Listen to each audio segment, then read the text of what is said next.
good morning, good afternoon, and good evening to everyone tuning in from all around the world. Welcome to the Iron Clash tournament brought to you by the Iron League. And Chris, it's going to be an amazing day today. We have such a good lineup waiting for everyone that's come to watch some great Clash Royale gameplay. And we have just that to offer you, Chris, to offer everyone. So, Chris, just to ask you before we go deep, how are you doing today and what are you expecting for the matches today? Oh, thank you, Dennis. Well, I'm fine today. It's a little bit chilly out here, you know. I'm expecting some really hot gameplay to just kind of even out the weather.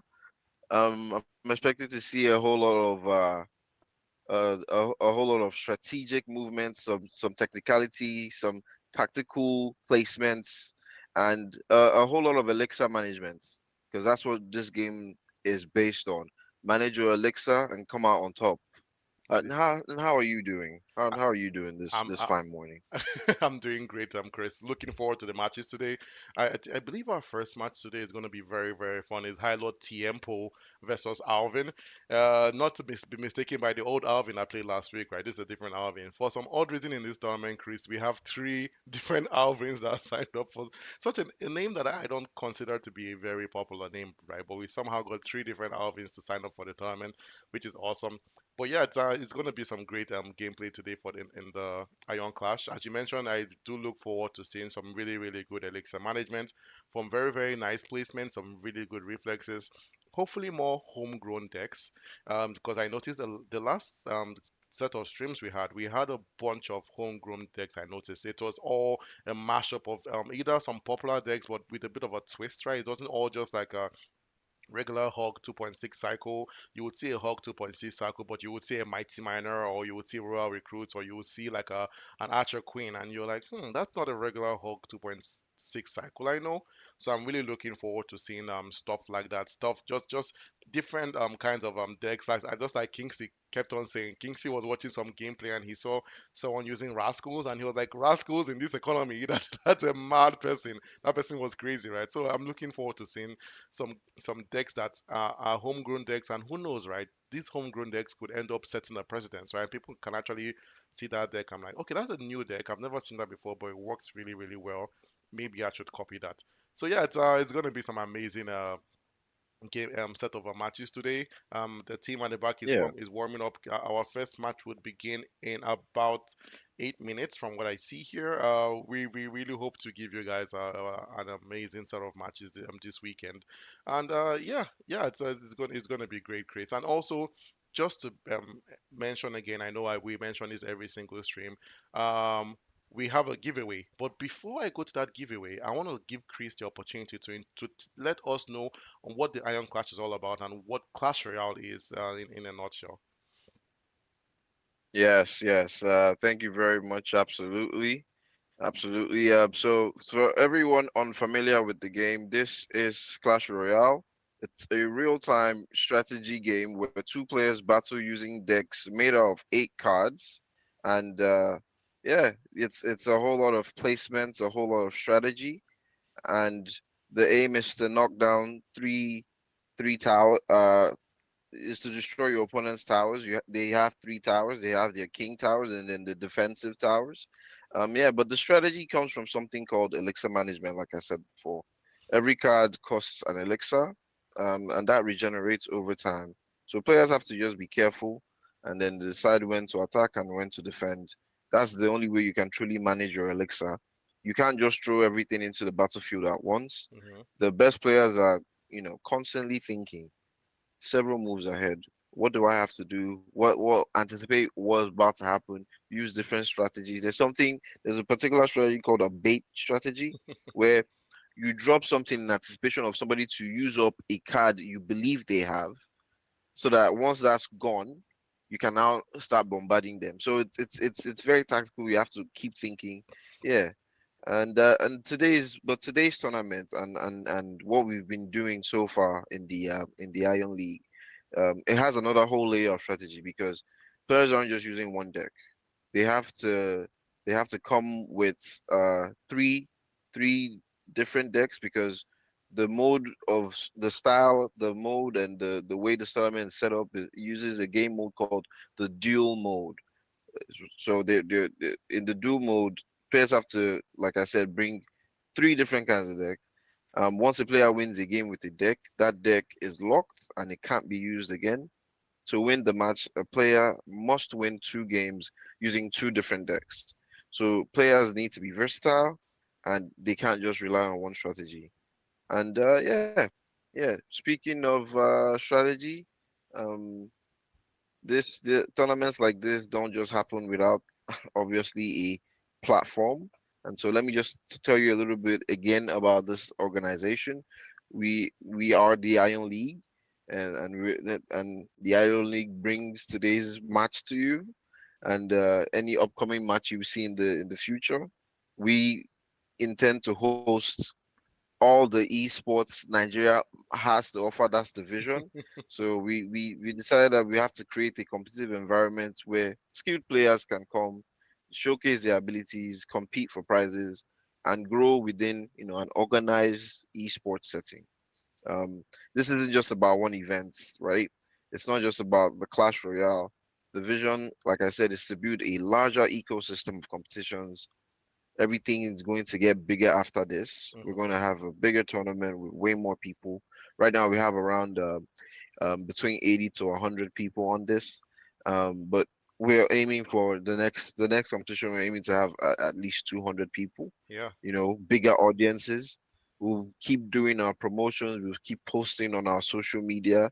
And there'll be more opportunities for players to prove themselves. And let me take it back to what Dennis was about to tell you about. Like it's not just prizes we're going to be giving out to the winners and to our competitors, our players. We will also be giving prizes to our live viewing audience, that's our right. you guys out there. Well, so Dennis, take it away. Tell them about what they can get. Oh yeah, thank you very much, Chris. So we have something special, something that we've planned for everyone that decides to join our stream. So it's not just it's not just the Clash Royale players that get to win something, right? We want to make sure everyone feels welcome here and everyone leaves with something. So even if you're out there, you're watching our stream, you're just here. Either you're here to support the Iron League, you're here to support a friend that's playing Clash Royale, you just want to give them some motivation, or you just generally someone that just enjoys watching Clash Royale gameplay, right? And you're just here. We have something really, really fun planned out for you, and that is the secret word giveaway hosted by the Iron League. So now you're probably wondering, what the hell is the secret word giveaway? It's very, very simple, right? So every single stream day, we have two stream sessions basically. We have the first one, that's the one you're watching right now, and we have a second one that happens later in the day. That I will be myself and my co-host Kingsley. And every single stream, every so two stream sessions make out a stream day, right? And every single stream day, we will be giving away 5,000 naira to a lucky listener. And how to win is very, very simple. I know some people got it confused from last time, so I'm going to like, try to explain this as well as possible, okay? So at any point during either this first stream session or the second stream session, I will ask my co-host, what is your Clash Royale card of the day? So I'm not asking them what's their favorite card. I'm asking you them what is their card for today, their favorite card for today. They will give me an answer. They could say it's a witch, a goblin barrel, a golem, an ice golem, a barbarian barrel, skeletons, any card that they want to say, right? But they're gonna give me a card that they consider that to be the favorite card, their favorite card of the day. Now, the first person to send us a message on our Instagram, you have to be following our Instagram, by the way. If you're not following us, you don't qualify for this tournament. So you have to follow us first. And the first person to send us a message on our Instagram with the name of that card. So for an example, let's say I ask Chris, hey Chris, what's your favorite Clash Royale card for today? And Chris says, my favorite card for today is the Mega Knight. The first person to go on our Instagram, send us a message saying Chris said the first his favorite card for today is the Mega Knight. Or you can just see the secret word for today is the Mega Knight. And you're also following us on Instagram. You win 5,000 naira. No questions asked, no strings attached. The 5,000 naira is yours. Luckily, we've already had two winners from the last two streams we had, so we know we're not playing, right? You can reach out to them. Shout out to Rockstar Alfie. Shout out to Tega. They won 5,000 naira. They sent us a message. We even help them out, right? That's how much we want to give this 5,000 naira to you guys, right? Like we know Like Tega was having some difficulty finding out what the word was. He gave us a bunch of answers, right? Normal people, normal organizations will say, "I'm sorry, Tega, you got the answer wrong, and that's it, right?" But he kept on trying and trying, giving us various answers, and we kept on trying to lead him in the right direction. Would be like listen to the co-host, or it happened before this match, just because we really want you guys to win that money, and he won the money because of our guidance, right? So that's how much we really want to reward people that join our streams to support us, right? So there's always something to win. Try to join our stream, even if we don't have a match going on today, right? Join the stream, watch the matches. You never know. Your next opponent might be on this stream. So yeah, that's what's going that's what the giveaway is all about. Yeah, and I might not say the secret word today is this. I might say, oh, I think watching this game, my favorite. I might spin it around because I know some people know how to use YouTube well, and they can just go read the transcript, start watching. We kind of want you to watch and enjoy what's going on, So please listen in, watch out for what we're saying. Like, please remember to like the videos. Please remember to subscribe. Please Hmm. remember to tell your friends about it. But really, a like goes a long way. It's just one click of a button, but it can really help us to keep growing and to keep giving you guys more. We're not just doing this for ourselves, we're doing this for you. Like my co-host Dennis has been saying, everybody has a chance to win something, get something. All you have to do is just tune in, pay attention, like, subscribe, and just have fun with us. And like you said too, it's for everyone. It's for the audience, it's for the players, it's for everybody who can get something out of this. So yeah, yeah. Yeah, thank you very much, Chris. Yeah, we really encourage you guys to support us, and we really appreciate the support that we're getting so far. Subscribe to our YouTube. Our subscribers are growing. Follow us on all our social media platforms. We're not only on Instagram, right? We're on Facebook, we're on Twitter, we're on TikTok. We're basically everywhere. We're on Twitch. Yeah, so follow us if you want to join us on this journey. We really aim to give Nigerians and Africa and the world really good esports gaming content. This is just the beginning, right? This is our first our flagship tournament, but we have so much planned in the future, right? Not just online tournaments, right? We plan in-person tournaments, bigger prize pools, bigger giveaways, bigger merch. We have so many big dreams for the Nigerian esports community. Just like I mentioned earlier in the webinar, esports has been something that's been very dear to me and dear to most people in the Iron League here. We really want to we want to bring out Nigeria to shine because we know that there's a lot of gaming talent in Nigeria, right? Just so much gaming talent, right? Just like Chris, I know Chris knew from a lot of people from his back in his school days, right? They were really good at FIFA, right? But you never see Nigerian representation in international FIFA tournaments, right? Just because they didn't have the platform, they didn't have the opportunity. But that's what the Iron League is here. We're here to break those barriers, basically break those shackles, and just bring Nigeria into the limelight because I know gaming exists in Nigeria. Gaming has always existed in Nigeria. From my younger days, like me, I'm a very strong Mortal Kombat fan. I know we're starting with Clash Royale, right? Mortal Kombat is a bit trickier to start with. We're starting a bit small with Clash Royale, but I'm a very strong Mortal Kombat fan. I've always been watching the Mortal Kombat tournaments since I was a kid, since I can remember, since at least I was 15 years old. I've been watching all the Mortal Kombat tournaments. I know the greats from Sonic Fox to Tweedy, all the great esports players in Mortal Kombat. I know them by heart. I know what they look like. I have some so funny. I actually have a picture with Sonic Fox, and I realized that whenever Mortal Kombat was doing their tournaments basically. They had North American, South American, they had Asian, Oceanic. They never had an African tournament, right? It just does Yeah. not exist, which was really sad to see.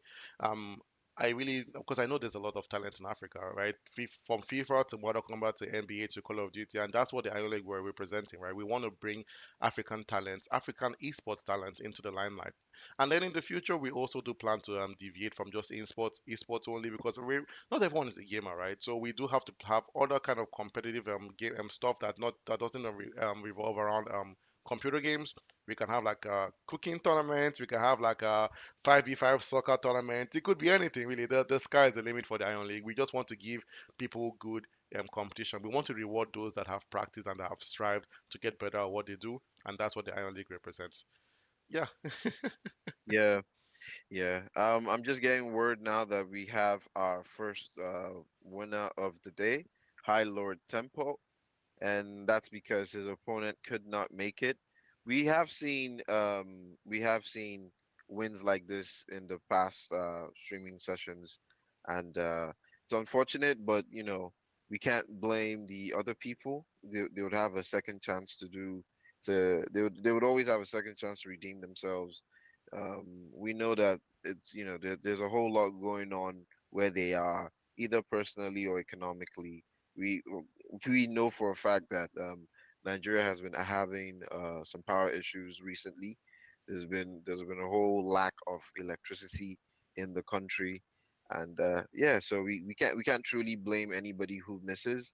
We'll try our best to have you come back and play again and redeem yourself. But Hmm. yeah, if it can't happen the second time, then well, yeah, we did our best. We give you heads up. We give you over a week heads up. We send emails. We try our best to communicate that this is going on at this time. Please try our best to be available. Please try to have power around you. Please have good internet around you. But if you do your best and you still can't make it, yeah, we won't cancel you out. We'll give you another chance later. But a competition is a competition. For those who showed up, we have to give them the win. So yeah, our first win of the game goes to High Lord Tiempo. And on that note, I just want to let you know that we have a great lineup. Hmm. We For today we originally had 9 matches. One's done, so we have 8 more to go. Yes. Hopefully everybody shows up. And yeah, we have quite the lineup. Like I said before, over 100 players registered for this tournament, all looking to claim the Iron Class title. And we've had a chance to speak with several of them leading up to the tournament, and they all showcase display, express a whole lot of confidence, and they all have the same expectation. They believe they can win, and so if for whatever reason you're not able to compete during the day you're supposed to compete, we know you still want to win. We know you still want that large cash prize. So we'll still give you another chance. And yeah, that's exactly kind of confidence we hope to see in any kind of competitive tournament that we do. Some of these players have been grinding Clash Royale for years. Others are newer, but they're extremely confident in their own deck strategies. But once the match begins, confidence alone won't win you games. Um, Execution, that's the key. That's what matters. Yes, It's that not, that is yeah, true. yeah. It's all So about yeah. execution, yeah. Chris pointed out perfectly well. We do look forward to seeing the kind of because everyone's confident, right? Literally every single person that we've spoken to say they're going to win this tournament. And I wish they could all win, right? But we can only have one clash, one Iron King, right? Only one number one, right? Hmm. We can't all be number one, sadly in life. Someone has to take the L. Someone has to take the loss, really. And yeah, but the good news is that even if you don't take the first position, we have prizes for the top eight. First position will leave here with 200,000 naira. Second position will leave here with 125,000 naira, and the third position will leave here with 50,000 naira. So it's I feel like it's a win-win because generally most of the people that sign up for this tournament, you already play Clash Royale on a daily. Why not win some money from it, right?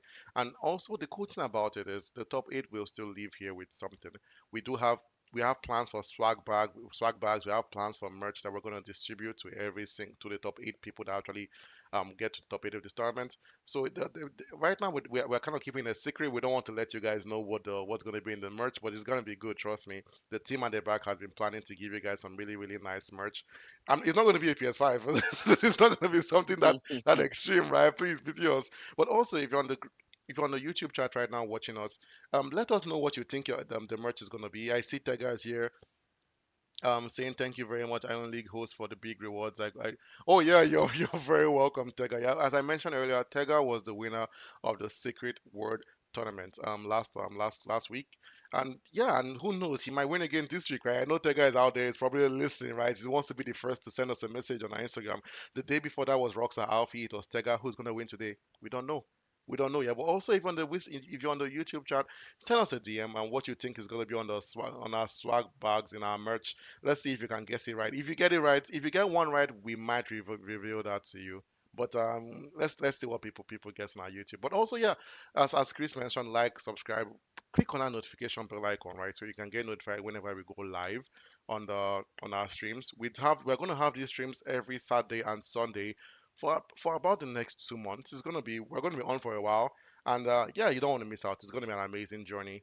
Starting tomorrow, some people would actually get promoted to the group stage, right? Because maybe if you don't know this, right, we are currently in the first stage of the tournament, the playoff stage. So how this tournament works is this. In the playout stage, each player has to win 2 out of 3 games. But if you win your first 2 games, you don't need to play your third game. You would be moved straight into the group stage, right? So we do have a couple of players that are actually that have won their first game and they have scheduled for a second game tomorrow. I know DTM is scheduled for a game tomorrow. DTM did win his first game. I know Molly is scheduled for a game tomorrow. Molly did win his first game. Alvin is scheduled tomorrow. Alvin won his first game. So it's gonna be. I want to see if these people will be able to move on to the group stage already, right? The group stage brackets are already have been created on our website. You probably can't see it now because no one has moved on to the group stage yet. But by the end of the stream session tomorrow, you would see who's on the group stage and which groups they are in. I wonder if we're going to have any crazy groups, Chris. Like, I wonder if there's going to be any of, you know, how in Champions League they have this group of death where like every single person is like so such a good player, right? In that group, Hmm. and you're like, who is going to come out on top, right? Those are the kind of groups that you don't want to be in. A group where you have Molly there, you have DTM there, you have the collector and the corrector all in the same group. Chris, if you had to imagine a group of death for this tournament, right? In a group of four, what names do you think are going to be in that group? I certainly would not like to see the current top five in the same or top four in the same group because we can have our possible finale in the group stage. So I would like to see a mix of everything, and we do have on our platforms on our website we've posted the leaderboard. So we might see people from, with 3 crowns and 4 crowns and 2 crowns and 1 crown in the same group, Yes, just because we don't believe your ability is completely measured by the amount of crowns you have. We've seen some of the best in this tournament so far come out with just 1 crown victories or 2 crown victories, and it's purely just because of the opponent was as tactical as they were.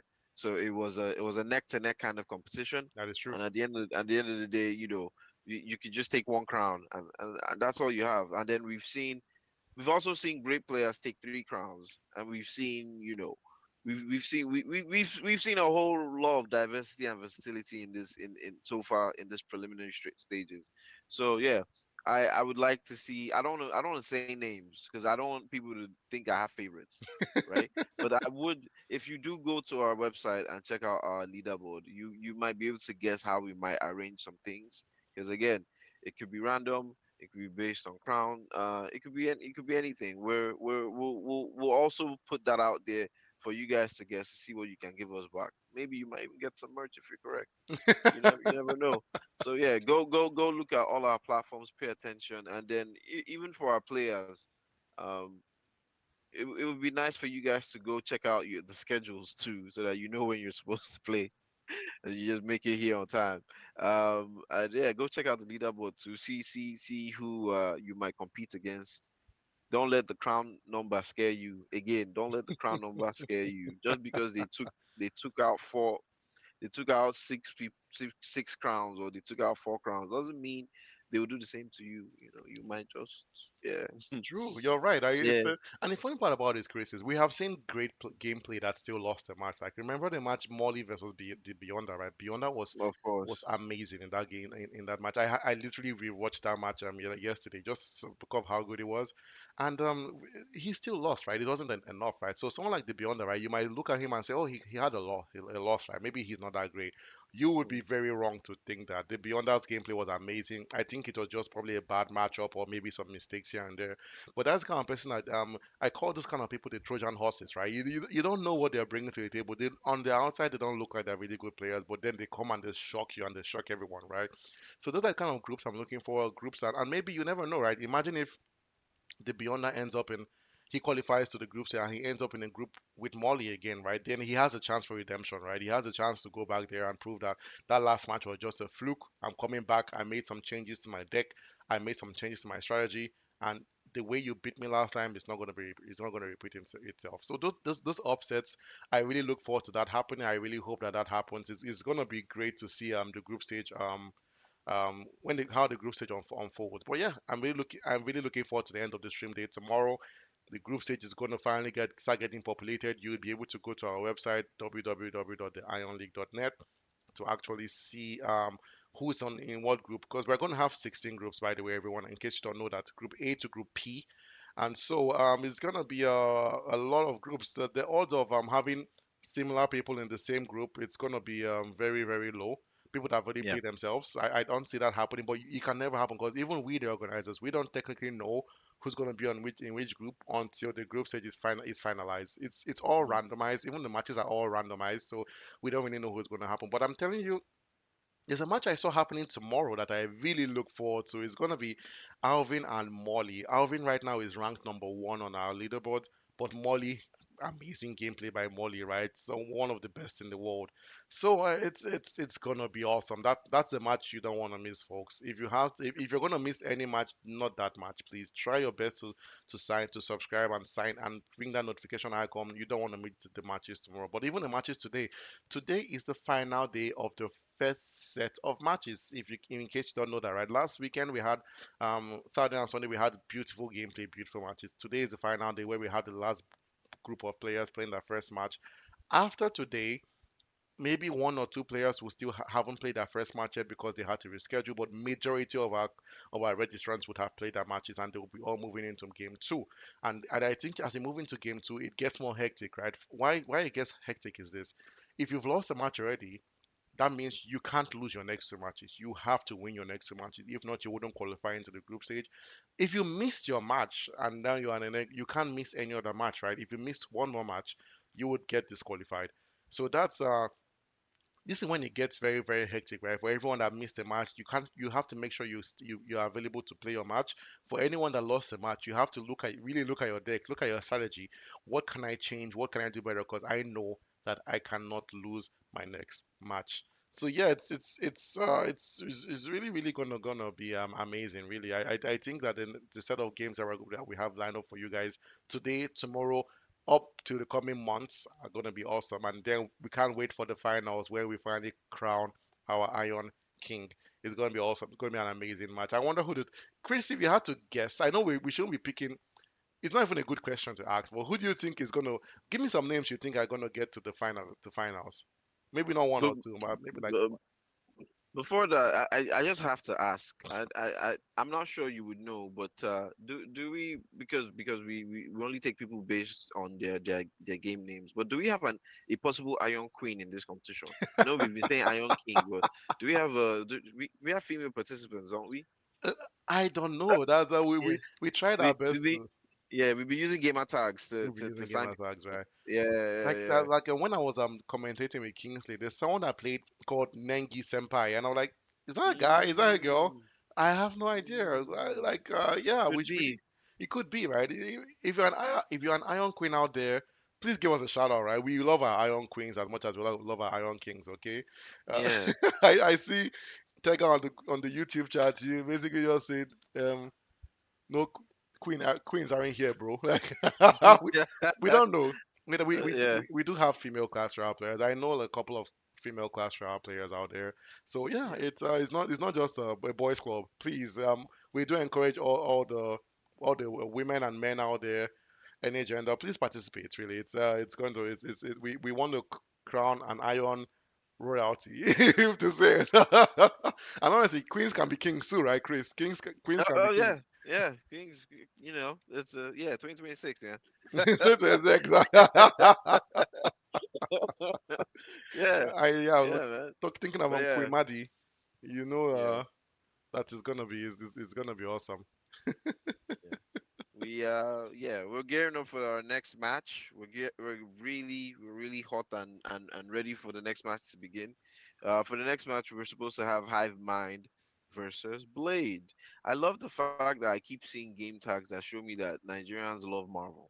They do, they do. Honestly, the Beyonder was one. Not a Mm. lot of people know that the Beyonder is a Marvel character's name because he's not in the cinematic universe yet, but he's in the comics. And then now we have Blade, whose movie has been postponed for over 2 years now. I know what is Yeah, happening in the Marvel yeah. community. Like, I have no Marvel idea. really dropped after Endgame. It's been. I know oh, I see the match Blade versus Hive Man is about to Yeah, Blade begin. is It's eager. beginning, Chris.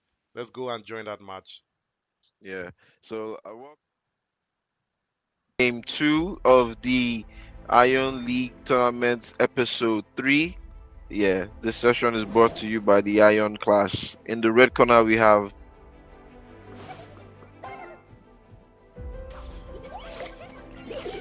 Yeah, it's gonna be. I'm Chris. I think your audio is muted. I think you muted yourself. But yeah, it's and yeah. So it's gonna be Blade versus Hive Man. Amazing gameplay. I see Hive Man is already starting strong, right? He has the knight in front and the Dark Goblin behind, sending in Goblin barrels just to do some a bit of chip damage. And that was amazing gameplay by Blade, right? Because he noticed that the Firecracker was currently being distracted, right, by the other cards, and then he sent in the Goblin barrel to do a bit of chip damage. And that wasn't even chip damage. That wasn't a bit of damage because you see how Hive Mind's tower has suffered for that mistake, right? Hive Mind down to 1, 2, 2, 3, and Blade at 2, 2, 9, 6. Blade has truly utilized that firecracker to his own advantage, unlocking his middle tower. And yeah, that's the one thing about firecrackers. They can be a double-edged sword every single time they are played. Just know how to use them. And thankfully, Blade has a lot of building and distraction cards such as the cannon. But here we see Hive Mind coming in strong with a mini Pika. Let's see if he's able to defend. Yeah, that was so cool, right? I like when I see people utilize the Goblin Barrel in abnormal ways, right? Most people use a Goblin Barrel as a win condition, right? They only send it to the towers to get a bit of chip damage. But you see how Blade utilized the Goblin Barrel, using it as a defense against the mini picker, right? Amazing gameplay by Blade. I really love watching players use cards in very ingenious ways, right? Not the regular standards, right? I know, but and yeah, you see the difference, right? Using the cannon to defend the skeleton barrel, which is interesting, right? Because you see a cannon, right? A cannon is a single target card, right? But you still see how Blade was able to utilize that card in such a good way to defend against the skeleton barrel. Blade has been doing some amazing gameplay, activating the Hero Knight's ability to just to stop the attack on his towers. Chris, Blade has been playing really good gameplay, and I think he's about to take that tower down. Yes, yes, definitely. Oh man, I'm really loving what I'm seeing from Blade. Yeah, so Hive Mind's tower is down to only 39 HP, and to be fair, it seems like Hive Mind has been more on the offensive than Blade has been. But yeah, Blade has done way more damage. His technicality and strategies have been good. He's handled Hive Mind's Valkyrie so well, handled the Mimic Pika so well. So many offensive characters being handled so well. It's truly nice to see. Yeah, and if you guys notice something, right, you saw how Blade used the evil skeletons to defend against the Valkyrie. Normally, you would never see skeletons against the Valkyrie, right? But amazing, the knight distracting everyone just to keep that tower alive. But it's looking like the tide that might change, right? But Hive Mind's tower down. This is a good match for Blade. First win for Blade. Amazing gameplay by Blade. I want to Yeah, see what Hive Mind brings into the second match. it was certainly a good first round. And yeah, we kick off round 2. Different deck, different sets of cards. Let's see who come out on top. You know. Blade is starting with a bit of an emote, right? Telling Hive Mind that you ain't got no time left. You ain't got no time Mhm. left, right? I love a cocky player. I love not really a cocky player, a confident player, and that's what Blade has been showing, right? His first match, Yeah. amazing gameplay, and using the hero goblins, right? You see the issue about the hero goblins when they first came out, they were so broken, right? Then Supercell had to nerf them a bit, right? But I think the nerf wasn't even sufficient, right? Reducing the goblins from 4 goblins to 3 didn't really do much, right? But now it seems like there's a bit of a change in the deck, right? Hive Mind now carrying the goblin barrel, and Blade had the goblin barrel in the previous match. These two players are playing very similar decks, right? Amazing utilization of the vines right now by Blade to bring the the baby dragon down. But I don't see what's going to stop the Mega Knight, right? You see he's going towards the Goblin Cage to stop, but a Goblin Cage with the bats, amazing defense by Blade. I think Chris, I think Blade's been defending amazingly today. He really has. He really has. The defense has been super. I really thought having that combination of Mega Knight and the bats was going to give Hive Mind the advantage. But yeah, seems Blade's defense is impeccable. Honestly, Blade's use of the skeleton dragon is one that I did not expect, but he's proved that these cards are not useless. It's interesting to see the skeleton dragons being utilized in this manner, right? I personally dislike the skeleton dragons. I feel that their hit points are just too low. They don't offer enough value, right, for their cost. But granted, Blade doesn't think the same way. And that's how you know the difference between a good player and a great player, right? With Blade being the great player and me being a good player, right? Because he's utilizing them to their fullest potential, right? Normally, that's a card that I would never have on my deck, but he's been awesome with them. But it's so funny. Chris, have you noticed we're now in double elixir, right? And both towers are still basically full. Both players defending in the highest level. It's awesome, and I see Highmine is trying to begin a push, right, with the Mega Knight in front with the Zappies behind, and then you see Blade doing exactly the same thing, having the Lava Hound, but those Zappies will make sure the Lava Hound doesn't move. Zappies doing amazing and work, right? Stopping the Lava Hound, already a slow card on its own, but the Zappies also adding more slowness to them. Chris, I don't see how Highmind is going to come out from this offense right Yeah, now. the Blade has been able to truly ambush him, and yes, it's been a flood. There's only 15 seconds left. I think this second round might go to Blade, but let me not speak too soon. We still have 8 seconds. But yeah, it definitely looks like Blade is coming out on top. He's done an amazing job defending. He's been able to take all his defensive play and turn that into offense, and that was what really gave him the edge. And yeah, the Blade's Edge has won. Yeah, amazing, amazing gameplay by Gr- Blade. Just Great gameplay. beautiful offense. I feel like most times we always talk about players having amazing defense, right? But I feel like not to shit on Blade in any ounce of wording, right? But I feel like his offense was just impeccable, right? I would say it's almost better offense than defense for Blade this time around. But his defense was really really good. But just having that high level of offense, bombarding hive mind, right? It's so funny how a hive mind is called a hive mind is basically a swarm, right? That all have a Yeah. singular mind, but it felt like Blade was more of the hive mind in this situation, especially in the second battle, right? When he basically Uh, just bombarded him. honestly, and I'm seeing that both Blade and Hive Mind are truly acknowledging each other in the chats. Hive Mind said this was overwhelmingly one-sided, and Blade Blade is sending out emotes saying, "Yeah, I still love you, bro." It's quite nice to see. It's quite nice to see. Blade truly wasn't dull. This was not a Oh. dull Blade at all. That was a good game. I thoroughly enjoyed this. I enjoyed seeing how he utilized the unique set of cards he had. Very unique deck. Very unique deck, and Hmm. highly utilized. I haven't seen somebody use a goblin cage that effectively with Very with good. with with dragons at the back, with skeleton dragons at the back, and even the use of the flying machine. I don't know if you noticed, but there was a point where his Valkyrie was going, Blade's Valkyrie was going, and the Hive Mind dropped the baby dragon. As soon as the baby dragon started concentrating on the Valkyrie, he dropped the flying machine right next to the baby dragon to keep firing at it, because he knew, because technically, a knight and a Valkyrie, they are high health cards. Yes. They have so much. He knew that it was going to take that baby dragon a lot of time to kill that Valkyrie. So he had the flying machine use that time to bring the baby dragon down as much as it could. It was fantastic gameplay, truly fantastic. I have to say, Chris, I feel like every pro professional Clash Royale player has to be good at chess because the mind games is it's just insane, right? Even It is. his utilization of the hero knight to draw the troops away from his tower, right? Amazing. Like I have to give it to Blade.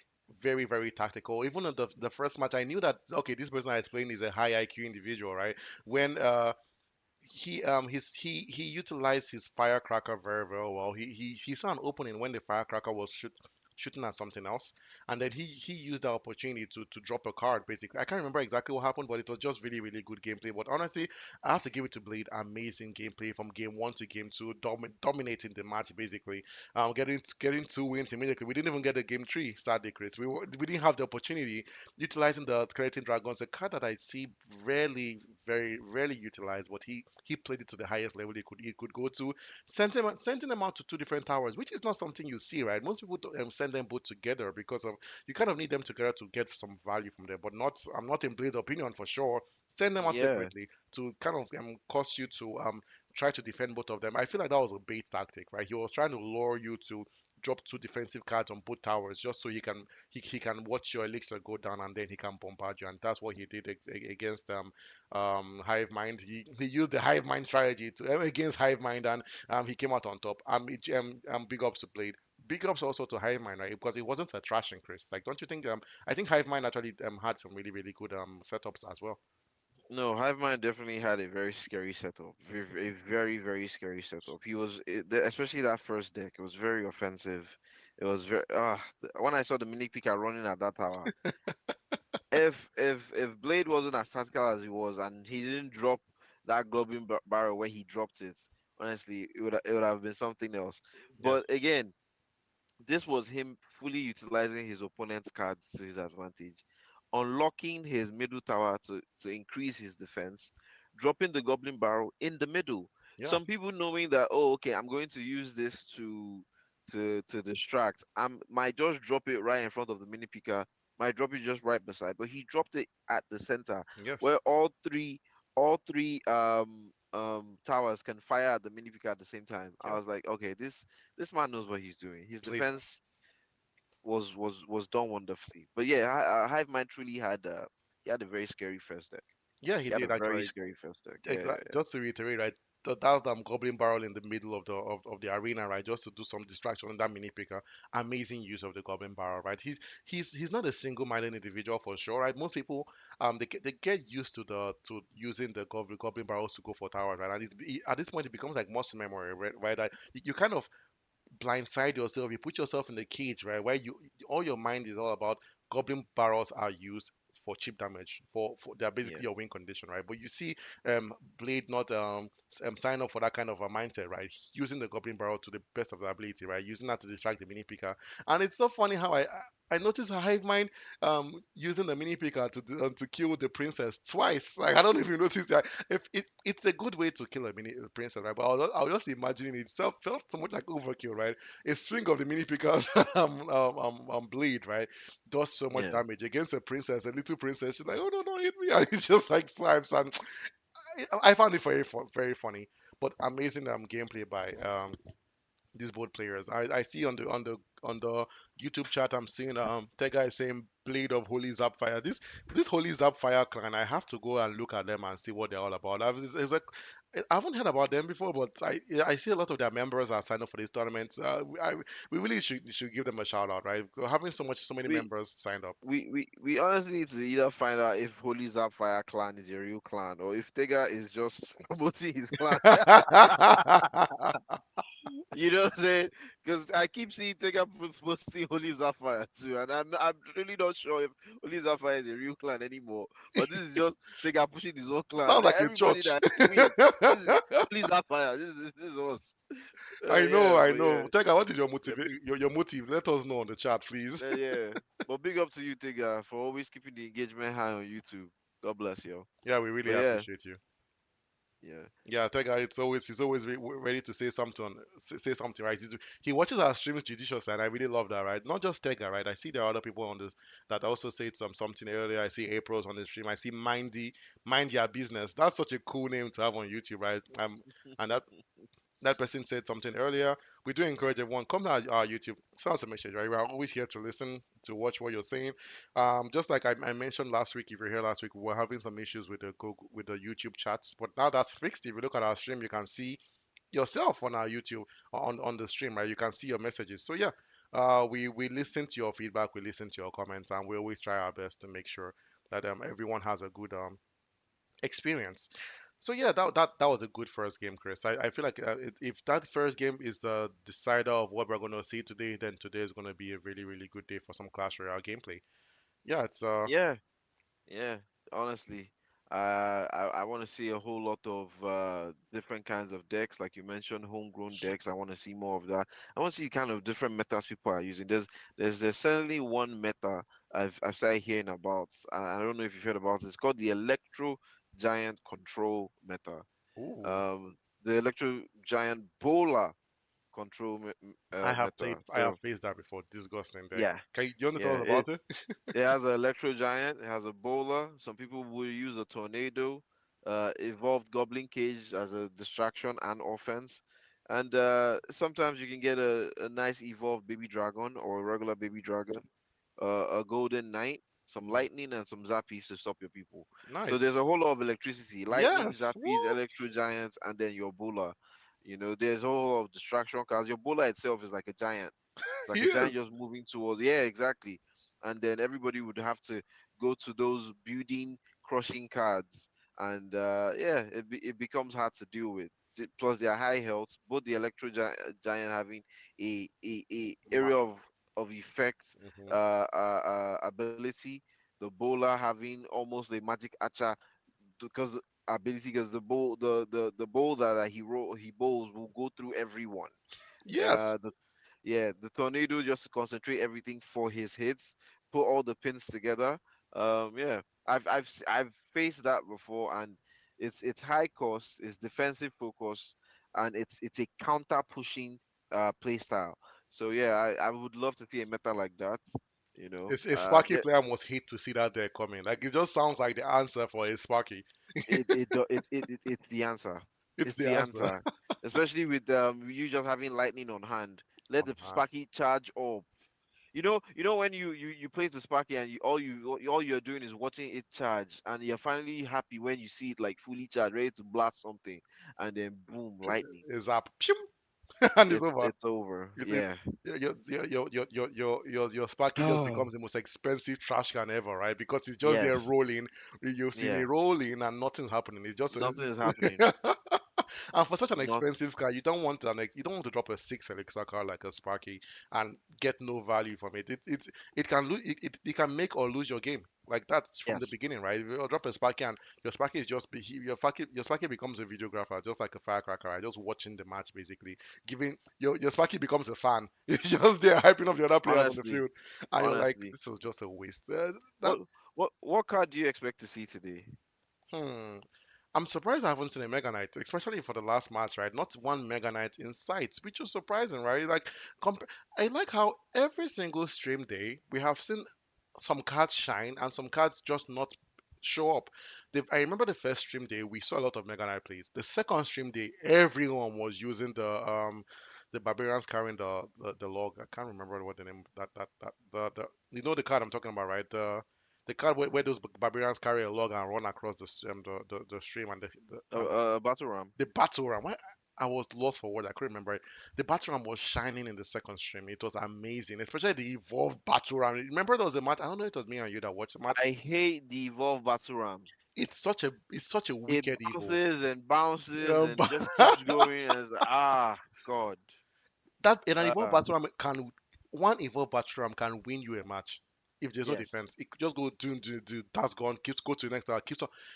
I feel like Sebastian should have put a limit of bounces. It's not fair that it can just keep on bouncing until the towers take it down or someone else takes it down. They should have like a maximum of two or three bounces.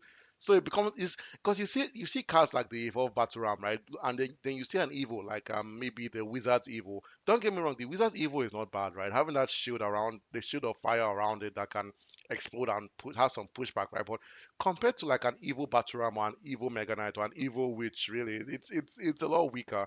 It's one of the weaker evils out there, right? Or you see another evil that I feel doesn't give enough value. It can, but it's not the best evil, like the evolved Goblin Barrel, right? Yes, you can shoot out two Goblin Barrels instead of one, but the second Goblin Barrel has significant less damage output compared to the first one.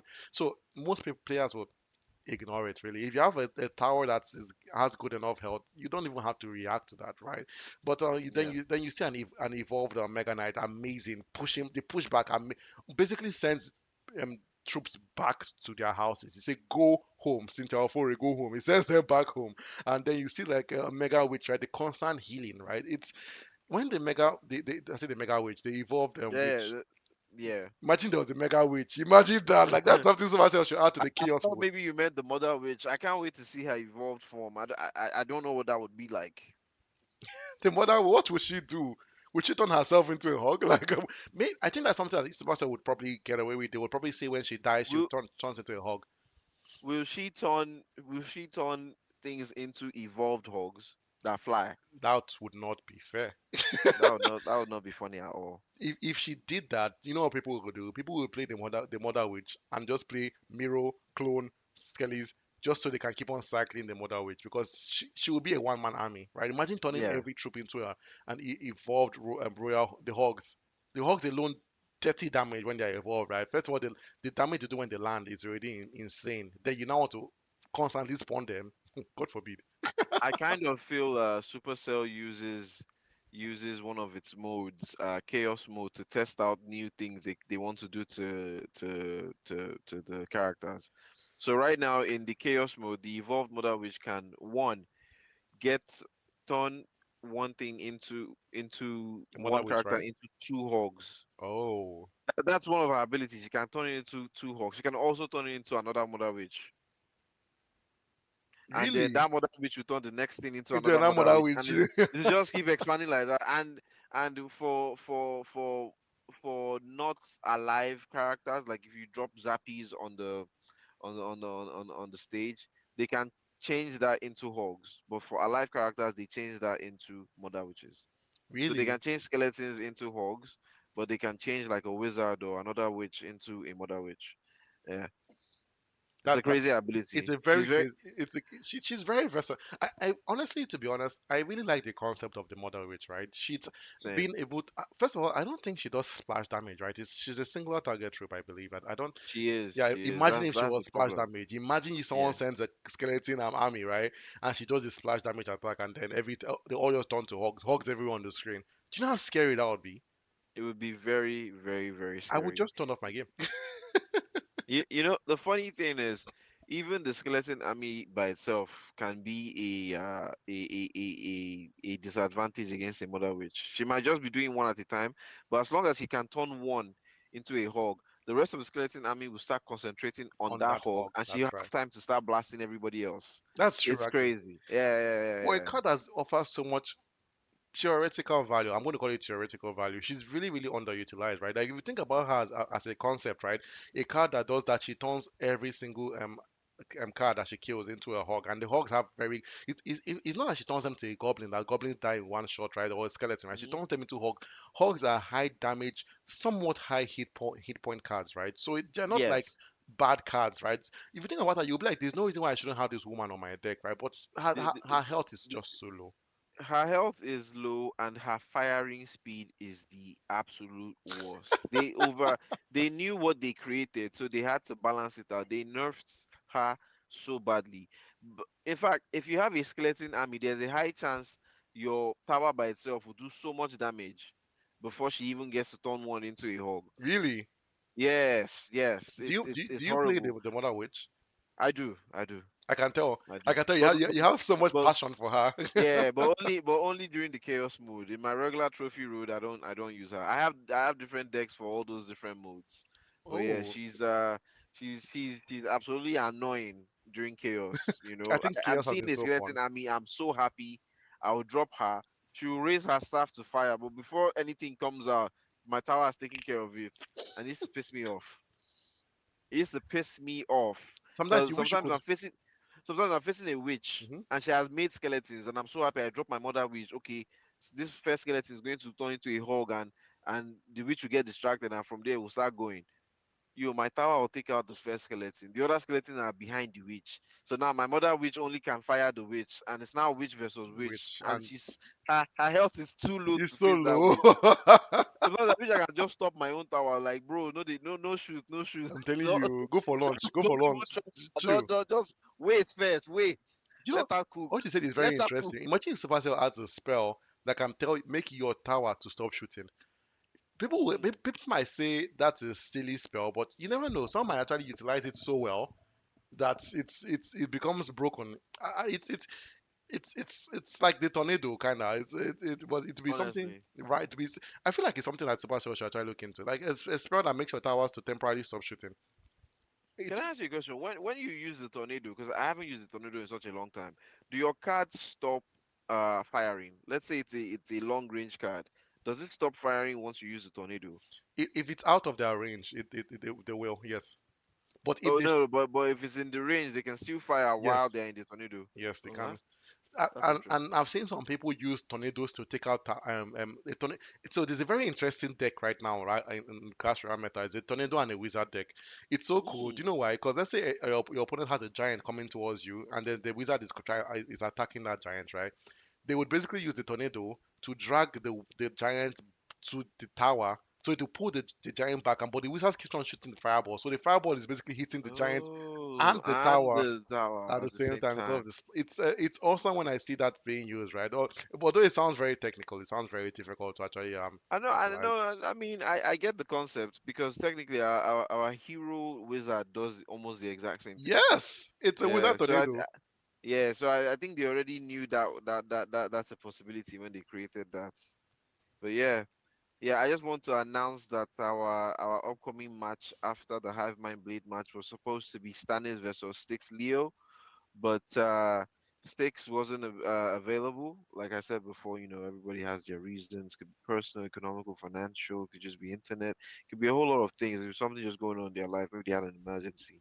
But yeah, Styx couldn't make it, so that win went straight to Stannis. Hmm. And our upcoming match is Emma and Emmy Fine.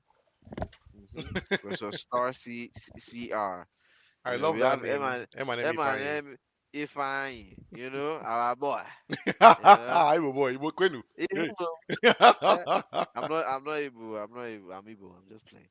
Yeah, yeah. But yeah, it's good to see. I was good to see somebody repping Igbo in their game tag. Yeah, You Eminem know, Ifeanyi is playing against who is he playing against, Chris? I think his match is against Star CR. Star CR. Well, now that CR stands for Clash Royale. Star Clash Royale, right? It's I hope I know Eminem is in the clan right now. I don't know if Star is available. I think our team at the back is trying to contact him. But I hope he didn't forget about the tournament today, right?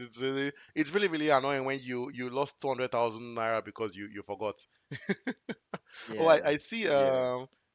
Tega just said that Eminem is Men and Monsters. It's an OG Nigerian clan name. Oh, interesting. Ooh, that's a Interesting. nice name. So he's an Mm-hmm. OG player. I love to see the OG players, right? We OG players of Clash Royale. I know I and Chris are OG players of Clash Royale.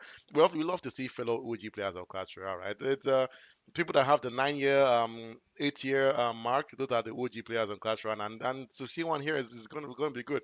I see Jekko is saying to be fair, the battle ram is a win condition. It is a win condition, and but just because it's a win condition doesn't mean it has to be that great a win condition, right? Like think about the other win conditions, right? The Batman is a win condition. Three Musketeers is also a win condition, but you get a lot more value from a battle ram, I feel personally, than Three Is a Three Musketeers. Musketeers really a win I condition? know it doesn't sound right, right? But it's actually a win condition. Like you can No, they actually get distracted too easily. Are you sure? yeah, if you go to Clash Royale on the app, right, and if you change Hmm. to if you change to I think dual, there's a mode you can change in Clash Royale. And if you scroll down on your deck on the decks, you can see Clash Royale. Supercell puts a list of every single card as a win condition, right? So when I saw Mm. the Three Musketeers there, it didn't make because I what I felt a win condition card is a card that goes straight for the tower, right? Like Yeah, the Goblin exactly. Barrel, Hog Rider, Ram Rider. Giants. For me, Hmm. those are win conditions. So when I saw Three Musketeers win condition, I'm like, the someone that's supposed to make a mistake. But yet, till Yeah. now, they are still stated as win condition cards, right? It's doesn't make sense to me for cards that first of all they don't go straight to the tower. Secondly, um, they don't provide much. I've never seen in my own opinion, I have never seen a Three Musketeer card utilized perfectly. And so far in this Mm. tournament, I don't think we've seen one person use the Three Musketeers, right, Chris? No, it's something that will destroy your elixir management. I don't think it's worth it, especially if a fireball can end their lives. It's silly. So It's no, yeah, I yeah. hate having to use a card that another card can easily like a card that's like I don't mind if I use a princess, right? And you take out my princess with a log. Because I know, okay, I only lost one elixir in that trade-off, right? Princess being three, log being two elixir, right? I only lost one elixir, right? But the fireball to three musketeers, you're losing five elixir in that trade-off. That's so bad. That's really, really bad. And those are the kind of trade-offs I do not like. So Don't get me wrong. I've used the Three Musketeers before, but I only was able to use them during the 2x elixir period. And I and had even to have then, it's still kind no, of I had to have a difficult. giant in front. So the giant goes. four elixir goes with it. I wait a little bit. I drop my three musketeers at the back, and before the three musketeers catch up to the giants, I can drop bats to do some aerial defense against the anything going Oh, for my giants. Yeah, yeah, I have a quick yeah, yeah, question, Chris. What's your current deck right now? I'm so interested to hear what you what you carry. yeah. My current deck right now, pretty simple. For Trophy Road, right? Yes, for Trophy Road. Okay, let I me think, I let me think just that's where quickly everyone check. keeps their main deck on Trophy Road, right? Not on the other So roads. so my Trophy Road deck is Mega Knight Bats. For my hero card, I'm currently using the Monk, but sometimes I change to a Golden Knight. I have The my freeze monk, spell. interesting, huh? Yeah, I have my free spell, and then I have my wizard, my knight, my princess, and my witch. I just love having a combo of wizard and witch. I can't help it. I have bats because I need aerial support whenever I drop a mega knight or even a knight. Any tank based thing I drop, I need some aerial support just to take care of anything that can come for it on land, like a Valkyrie or whatever they decide to drop to distract my guy, you know. And then my monk, he does a good job sometimes. But something like I said, sometimes I switch him out with a golden knight. I love his counter or what will I call that? His reflective Oh yeah. defense. Yeah, yeah, yeah, I love that. The freeze comes in handy. I don't play the freeze so much. I like keeping the freeze for when they think, oh, this is all he has. And then when they want to, when my cards finally make it to the tower, and then they want to defend, and they drop someone behind the tower. Boom, Oh, freeze. frozen, It's always frozen, nice. frozen. There's some cards I feel like they shine better when you save them for the end when people don't expect that card, right? And the freeze is Yeah, on top of that list, right? I like when people have no idea that you have a freeze. You're just playing regularly, right? And then maybe you're yeah. using a giant freeze combo, right? And then your giant gets to the tower. Maybe they have some troops outside to the normal defense, right? Boom, your freeze is down there. And if you have a really upgraded freeze, freeze lasts long. If I think a freeze lasts for almost 4 seconds sometimes or 3 seconds, it's a card that stays, and that gives your giant enough time to do a lot of hits, or your Hog Rider, or your Ram Rider, whatever card you have there, or your Goblins, right? If Freeze used to be very, very utilized back in the day when people were playing the Graveyard Freeze combo, but I think Hmm. now it's less utilized. Now people are moving more towards the vines, which I understand, right? The vines are good because not only are they frozen, you bring the air troops down. So maybe your troops that don't focus on air troops can actually hit them, right? So I can understand why the people are moving more towards vines than freeze. But I feel freeze still has something that the vine doesn't have, and that's the duration, right? Freeze would Yeah, keep those troops there for a while, and the cool thing about the free spell is it does damage too as well. You can actually, yeah, it does. yeah, technically vines do damage, but I think freeze does a bit more damage. Maybe that's to me though. I'm not sure. I think the area of concentration of freeze is much wider than the vines. The vines is a very small area. It can get the card close to your tower and the tower at the same time, but not more than that. The freeze can get a much wider range. You can It get is. a much wider It is. range. It stays for a little bit longer. If the cards are low health cards, it can do some damage, take care of any skeletons that are around. The freeze does a lot. I like the freeze, especially when I'm already at your tower. When I have people around and I freeze you, no, no, no, no, no, no, no, no. You're done. You're done. You're You're done. done. The, The the freeze is worst very good. ones, the worst one is when you drop something crazy. Like I've frozen a Mega Knight mid-flight. You know when the Mega Knight drops from the sky? Yeah, yeah, yeah, yeah. I Really? froze. What? Yeah, yeah. I didn't. It was a coincidence, but I understood the person was very upset. I dropped That's my freeze at insane. the same time this person dropped their Mega Knights. So the Mega Knight comes in frozen and just lands. He doesn't even do damage because he's frozen. What? I didn't know it that was, but that's how the freeze works. So your Mega Knight is dropping. If you freeze it before it hits the floor, no damage. It's just on the floor. Talk about timing, right? That's Yeah, impossible to react to. That has to be a yeah, coincidence. There's no way someone yeah. plans for that. No, nah. It was it There's was it no was way. wonderful. Maybe a It was royal delivery wonderful. you can plan for that, just because of how slow that can actually land. Yeah, But I've never used a royal delivery before. I heard it's a pain, but for the people who know how to use it out there, big you ups, guys are doing great. Big big ups, big ups, ups. because it's impossible. I can't Yeah. use that card. The timing you need for that card, it's almost impeccable. You have to be like a player that thinks almost 5 seconds ahead to use a royal delivery, just because of how slow it is. And after it lands, it brings one of the recruits, right? Which is not really a big damage dealer. I would rather use, uh, honestly, I know it sounds funny, but I would rather use a barbarian barrel. I know, yes, they don't offer the same value, right? The royal delivery does hit air troops, the barbarian barrel doesn't hit air troops, but still, it's still a card I would rather use. So Chris, there's a new deck I'm trying right now, right? I've usually been someone that carried a very heavy deck. Most of my decks in Clash Royale, people are gonna laugh at me in the chat. Most of my decks in Clash Royale are actually 4.5 elixir average, really really Mm. high. It's not something you would see on a competitive level. It's too high for competition, right? I bet I'll hear a lot of distraction cards, but Oh, let me hear funny your enough, deck. I'm not really good at distraction. I've been practicing distractions, but I suck at it, to be honest. But my new deck I carry right now is Evolved Archers, Hmm. Evolved Tesla, The Little Prince, Giant, Fireball, Baby Dragon, Electro Wizard, and Firecracker. So that brings me down to 3.8 elixir.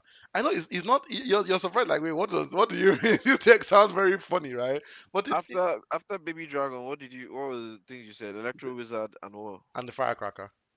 Hmm. And Firecracker. Not a lot of. So I have my baby dragon for splash damage, right? And also as an air troop, so that it Yeah. helps him avoid some ground troops, right? Yeah. My Firecracker also there to do some splash damage as well, and also hit decks at the back. Evolved archers with that extremely long range, and they're also good for distracting. So archers are very good at distracting. So whenever I need to distract a heavy troop, I just drop my archer at the other end, and they follow it, and they keep on moving. And the good thing about them is that they're not so close to each other. So if a Mega Knight hits one archer, there's a high chance that he wouldn't hit both archers at the same time. The second archer will also be alive, so it adds a bit like a semi-second, a split second of extra distraction before he moves on to Yeah. to the tower as well. The evolved Tesla, amazing card with that range of bubble it brings, alright, and also a building card to help me stop any hog rider, any hog 2.6 cycles, right? Little Hmm. Prince and Giants, they're basically a two-in-one for me because if I don't have a Giant available, I bring out the Prince's Guardian, which kind of acts as a Giant from Temu to kind of Yeah. Yeah. do a Yeah. bit of tank damage, and then the Fireball because you need a spell. And I used I normally I would rather carry the arrows than the fireball because arrows are easier to it's easier to mistime a fireball. Like arrows, you except you have very bad connection or you're not looking at your phone, it's very difficult Mm. to mistime arrows because they're almost instantaneous and as you drop the spell they're landing. But the fireball you have there's a bit of a delay. It's kind of like a rocket. There's a bit of a delay for it to get to where it's going to. So, because of the extra damage a fireball provides, that's why I carry the fireball as well. So it's a new deck I'm practicing.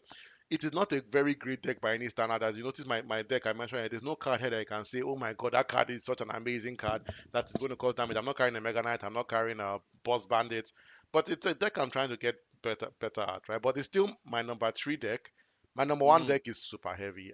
It's a Mega Knight, it's a Witch, it's a Wizard, it's a Barbarian Horde. I love Yes. the fact that I am the only person I know that uses a barbarian hut. I don't know anyone else that uses a barbarian hut. It's it's a card that let me even bust your head. In my lifetime of playing, well maybe not my lifetime, but maybe for the past 2 years of me playing Clash Royale, I've only faced one other person that had a barbarian hut. And when I actually saw someone drop a barbarian hut against me, I had to drop an emote, the clapping emote. I'm like, wait, what? Another barbarian hot user in this economy in 2026. I was in shock. But yeah, I carry a barbarian hot. I feel like I like the fact that I'm the only one that carries a barbarian hot because a lot of people don't know how to react to a barbarian hot because you don't see it often, right? But the barbarian hot offers amazing defensive value. I wish Supercell would increase the rate of spawn for the barbarian hot, right? Because that's where it really really lacks. It takes so long for the next set of barbarians to come from barbarian hot. After the first three come out, for the next three come out, it's almost 10 seconds. You're just waiting and waiting. How does it fare? Because I feel like I've seen, especially in the last couple of days, because well, it's probably because of the game mode I've been playing. No But chaos is I've seen showing, but not yeah. I've seen a lot of barbarian hordes. So how they fare against like a wizard? Because my wizard has been able to take care of a Oh lot no, of they barbarian don't hordes. fear. They don't fear against a Yeah, wizard. They're not for wizard. they're That not that for that is not wizards. the answer for a They're wizard. not for, No, no, no, so- no, no. Any splash damage card, that's not who they are for. They are for single damage cards, yeah, basically. Like yeah. funny enough, my Barbarian Horse they do well against speakers, they do well against like a Knights or like a Oh yeah, they definitely will do well against Pickers Knights, all those Dark kind of Knights, all those exactly. guys that only go for one. Yeah, That's where they yeah. shine. And what I really like about them is that even after when you did, and I like when you destroy the barbarian hut, it spawns one more barbarian, which usually helps most times. I know it sounds silly, like it's just one barbarian. What does it do? Is it But just it's really one? helpful. It's really really helpful. They do good. Barbarians actually do good damage. Like if a Is it barbarian is hut it gets just you one down, barbarian? yeah, just one barbarian after it gets destroyed. What's the level of your barbarian horse? It's a max at level 16. Oh wow! Oh wow! I'm a serious barbarian hut user. Generally, it spawns around, let's say, wait, 3, 6. If a barbarian hut's lifetime will spawn 9 barbarians, 8 regular barbarians, and then one barbarian when it gets destroyed. A regular barbarian has lifetime, but most times that will most never happen. It tends to get destroyed before it's dead throughout its whole life. But yeah, Mm. it's a heavy card costing what 6 elixir. But if I kind of found a way to use it. I don't know why. I don't know why. I just kind of found a way to use it. But yeah, I know we've been chatting for a while, guys. Sadly, so many people are missing our matches. We keep on telling people, we have said this a million times now. If you sign up for a tournament, you have a match that's going to happen. Try your very best to make yourself available for that match. It's you're doing a disservice not just to yourself but to your opponent as well, right? Because as much as they get a win, they don't get any crowns for that win. So they're kind of ranked lower in the leaderboards. You're doing a disservice to the people that are coming to watch our stream. Because as much as people love hearing I and Chris talk and ramble about different cards, right? They want to watch some Clash Royale gameplay, and we want to give them that. So please try your best to make your match. And if you can't make your match, we encourage everyone send us an email. Admin at the ironleague.net. You can actually get your matches scheduled. So yeah, and that's what I'm trying to say. Right now, our next match, it's looking like it's gonna be. I just want to confirm that for the viewers. It's it's Jekyll versus Phoenix.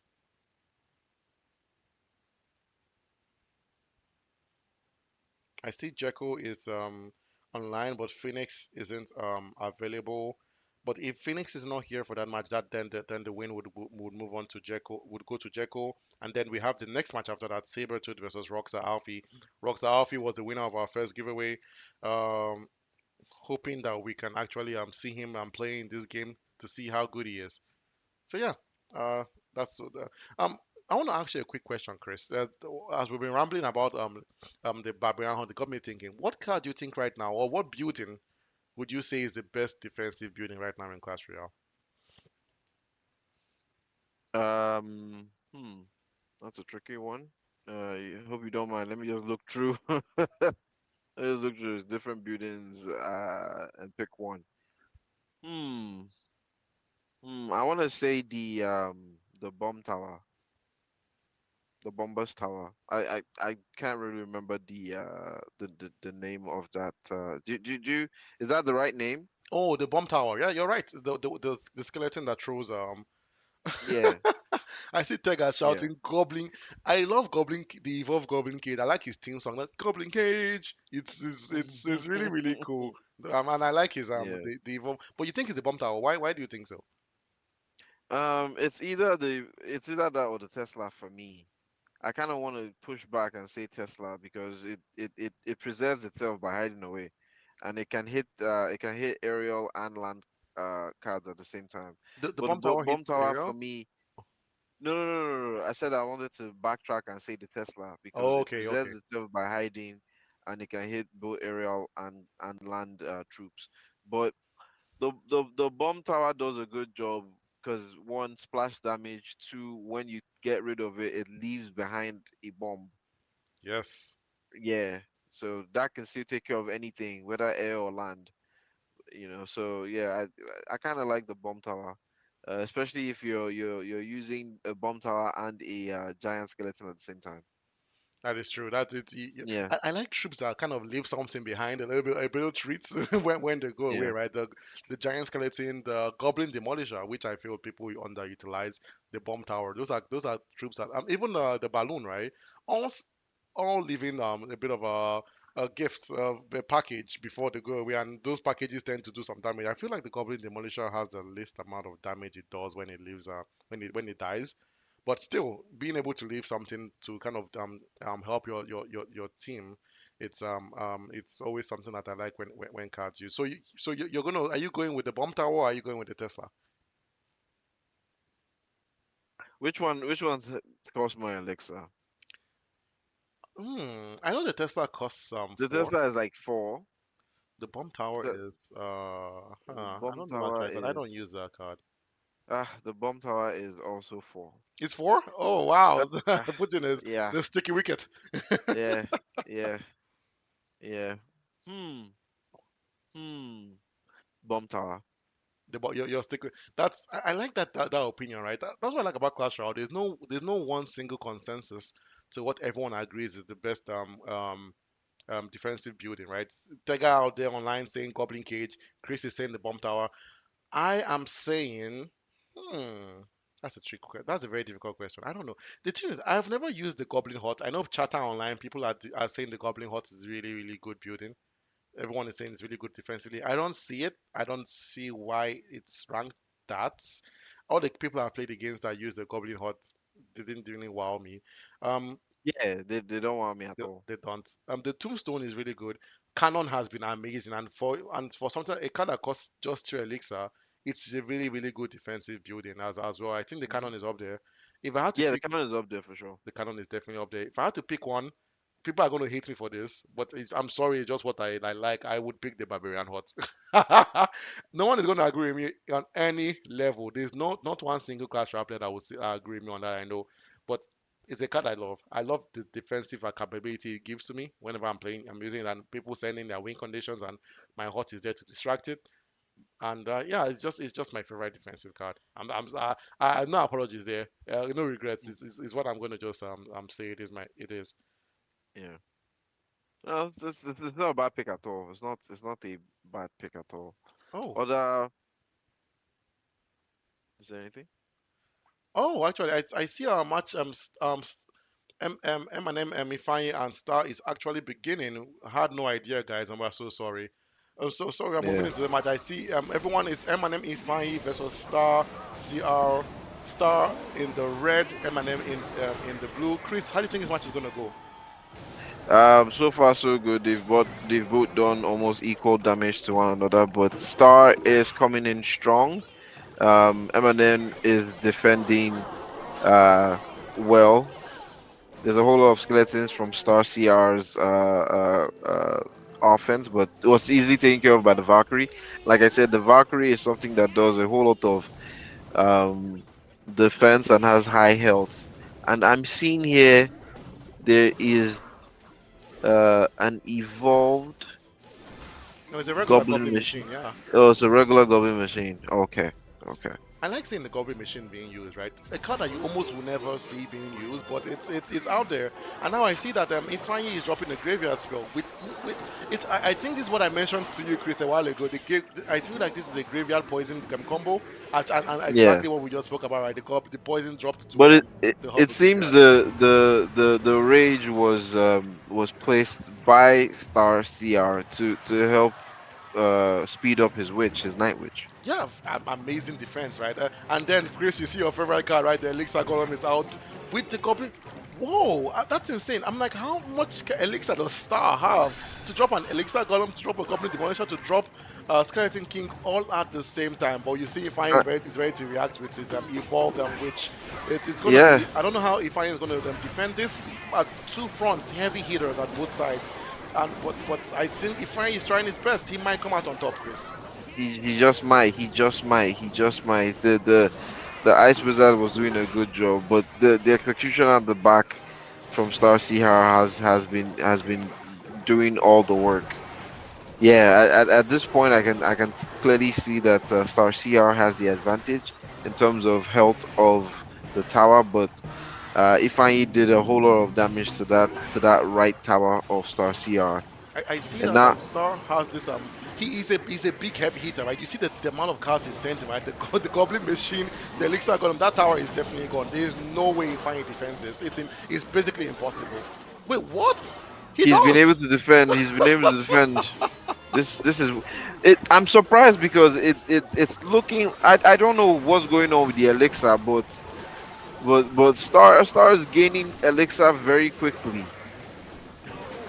Whoa, that was amazing by Star That right was there, taking the win, that. Yeah, taking the that was win. definitely amazing. Very aggressive gameplay compared to the last match that we saw, Chris. That was more tactical and technical. Star bombarding Ifeanyi with all the troops he basically had, right? The Skeleton King, the Elixir Golem, right, and also the Goblin Machine. Honestly, Star was able to drop so many cards all at the same time. It was Do you know why I feel like it kind of makes sense, right? Because you see the elixir golem, right? They only cost 3 elixir. You see yeah. the skeleton king only costing 4 elixir. The goblin machine costing 5 elixir. So if you kind of add that up, you see it kind of, and they were in double elixir too as well, right? So it kind of makes No, that's sense, true. kinda, right? And I see if I this is looking like a hog cycle 2.6, a classic hog cycle deck with the hog, the Hmm. log, the no, this is hog cycle to the core. And I see them starting with a bowler and a witch. Not a very common combination, but just like I mentioned, right? A bowler is basically a tank, and then adding another tank in front of the tank. And we see our first. This is my first time seeing a hero giant in this competition. I don't know if you've seen it in previous matches, I Dennis. haven't. Oh It's wow. insane. I was wondering how Ifeanyi was going to defend that, and just like we expected, Ifeanyi completely out of elixir right now. There is just no defense. The firecracker would not be sufficient to stop this tower going down. The guards doing some amazing display right there.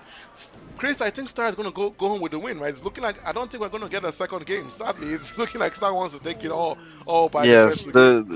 the bowler is truly Oh, the and activation, there you go. If he has unlocked Star's King extra Tower. defense king with the king tower. The bowler is just such a hard card to do anything against, especially when he has support around him, and he had a whole lot of supports. I don't know what's going on. I hopefully Fine hasn't given up. Thankfully he hasn't. He has his mini Pika out here, but the mini Pika won't be able to do much against an evolved witch. Yeah, it's not looking really good for Infine right now. Stars two towers basically still at full health. The evil witch sent in front, and I was about to ask where is her backup, right? As much as she's an amazing card that can take her the tower on her own, she still needs a bit of backup. And then you see the hero mini picker destroying, just decimating the witch, right? And I have to give it to Infine. Yeah, I know it's not looking really great for him right now because of his tower is already down, but he's been having some impeccable display of defense, right? But just like I think Star is a heavy hit beat down player, right? You see the Giants in front, you see the Golem, just how he bombarded Ifeanyi in the last game. He's bombarding Ifeanyi again, sending out so many heavy hitters to one tower, trying to destroy his tower. And Chris, I don't think Ifeanyi is going to survive this second push, right? Yeah, I saw Ifeanyi was trying to get rid of that bowler because that truly is the most dangerous card out here, but he wasn't able to do much against it. It kept being alive after sending out the mini Pika and other things, but yeah. We're Yeah, down to the this countdown. yeah, this match looks like it's definitely going to start. Ifeanyi isn't dropping any cards. I think he He has gave up. given up. He saw that Yeah. there was no point. And amazing gameplay by Star.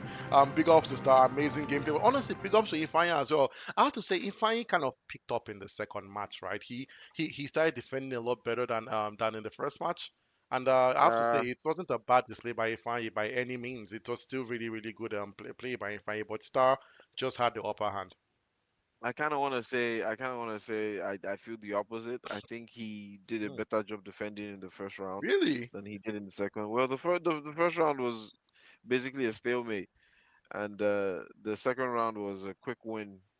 You know, one tower was down very quickly, very early on in the game I before they would even say got to it was elixir. more of a quick destruction of one. So I have to think about it. When after Star destroyed one of Ifeanyi's towers, right?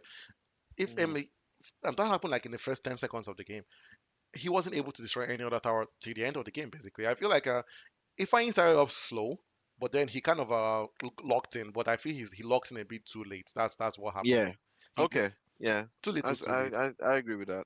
Yeah, but Yeah. I have to give it to Ifeanyi. Amazing gameplay. Thank you for coming to actually participate in your match. But that was really good. But I have to give it to Star. Amazing display, right? Star is a very dangerous player. I would not want to play against Star, right? Did you see? Because the first game bombarding Ifeanyi with the Skeleton King, bombarding with the what was behind with the Goblin Demolisher, sending up the Yeah. Elixir Golem. That combination was wicked, Chris. Like, how do you defend that? And the sad part about it is that Ifeanyi's deck was a Hawk Cycle deck. Hawk Cycle decks are not heavy defense decks.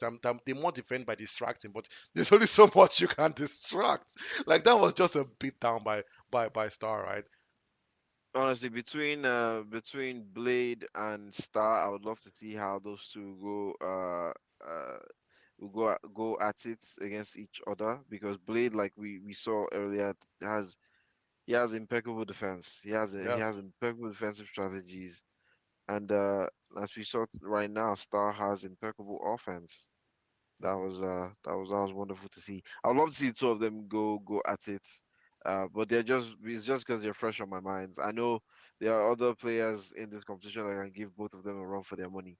So yes, yeah, for sure, yeah, exactly. But great job. amazing, Yeah, great job by the two of you. As I always say, fine, you don't get discouraged. You have another chance. You have another game coming up. And yeah, you can definitely pull something. Yeah, do a magic trick, come back with a win. yeah. Yeah, it's very possible. Yeah, yeah, nice one by the both of them. Nice one by the both of them. Oh, it was really good. I see that Rockstar is actually online. He's on time. He's waiting for his match. He has the next. It's gonna be Rockstar Alfie versus Sabretooth. But I just got word that Sabretooth would not be able to make his match. So I think that the win is going to have to go to Sabretooth. Sorry, yeah, to Rockstar Alfie actually. But yeah, Yeah, just like Chris mentioned, amazing gameplay by both Star CR. Star using a kind of a beat down deck, if you ask me. Sent the first game, Elixir Golem, Goblin Machine, Skeleton King. The second game, Giant, Bowler, which heavy. It's a very heavy deck, right? But you can see that he utilized it very well, especially, and I could tell that he started shining a lot more in the double elixir period, sending in all those heavy elixir but heavy beatdown decks all to the same tower. There was just no way that Ifeanyi was able to react to that and actually defend that. So I have to say, if I amazing, I feel like if I would have shined if it's just, but the matchup was not just in his favor, right? Like a Hog Cycle doesn't do very well against heavy beatdown decks. Like I know that because I play a heavy beatdown deck as well, and I know I've rarely lost to a Hog 2.6 cycle just because it's not a deck that is really equipped for a heavy beatdown deck, in my opinion. I might be wrong, hmm but this is all in my opinion. But yeah, no, no, amazing gameplay. yeah, I agree with you. I agree with you. I just wanted to go over our games today. So for the first match, it didn't take place. Second match, we have Blade with the win against Hive Mind. Stannis wins by default against Stick Leo because Sticks was a no-show. We just had Ifeanyi versus Star. As we saw, Star came out on top, even though Ifeanyi did a great job. Um, and then for our matches, for 215, Jekko versus Phoenix. Phoenix was a no-show, so the win automatically went to Jekko. And for as Dennis just mentioned, match Sabretooth versus Rockstar. Um, yeah, I that think that that that went to Rockstar Rockstar, Alfie. I believe. Yeah, Yeah, so because now Sabretooth the was next match we're no waiting show for is King Lexi versus Saint. versus Saint. I Yeah, really looking that forward to. yeah, that'll be in the next 12 minutes. And in the meantime, we'll try and keep you guys company. We'll try not to get too distracted like we were just now in our own company. But yeah, sometimes we enjoy just talking to each other, you guys. I'm sorry. It's fun. I'm We're sorry. fun guys, right? I'm Yeah, fun. we're fun guys sometimes. And yeah, I really you love know, the game, the wordplay King Lexi versus Saint, right? It's the King versus the Saint who comes out on top, right? It's a very who, cool. who do you think? Well, If I let's just based on name, who do you think would win? I don't know. I feel like Saint's gonna win. I don't know why. I don't know anything about the city people. I also kind of have Saints too. I don't know why too. I guess it's You know just what a I'm name. saying? I have no Just idea the who they name, are. just based on the name. But we could be very wrong. King Lexi, prove us wrong, please. Hmm. Show us that we don't know what we're saying. What do Yeah, we know, really? I'm seeing on yeah. our YouTube chat. Tegra is saying Ifeanyi was good, but he was hesitating a lot. Do you agree with that, Chris? Um, I did see his elixir Yes. shaking a lot. So but I didn't know if that was. This is the thing. I know there are a whole lot of things that come into play. There's network. There is there is well yeah, that's mostly it. There's network. It could have just been a network issue. So I don't know if he was truly hesitating or if he had like a network issue. But yeah, I did see him sometimes with just elixir overflowing or elixir right at the mark of the card I thought he needed to drop and he didn't drop anything. So yeah, yeah, I wasn't too sure. But yeah. Tiga might have a point. I love Tiga right now, honestly. Tiga has so much knowledge on clans in Nigeria. He's truly a veteran when it comes to the Nigerian Clash Royale.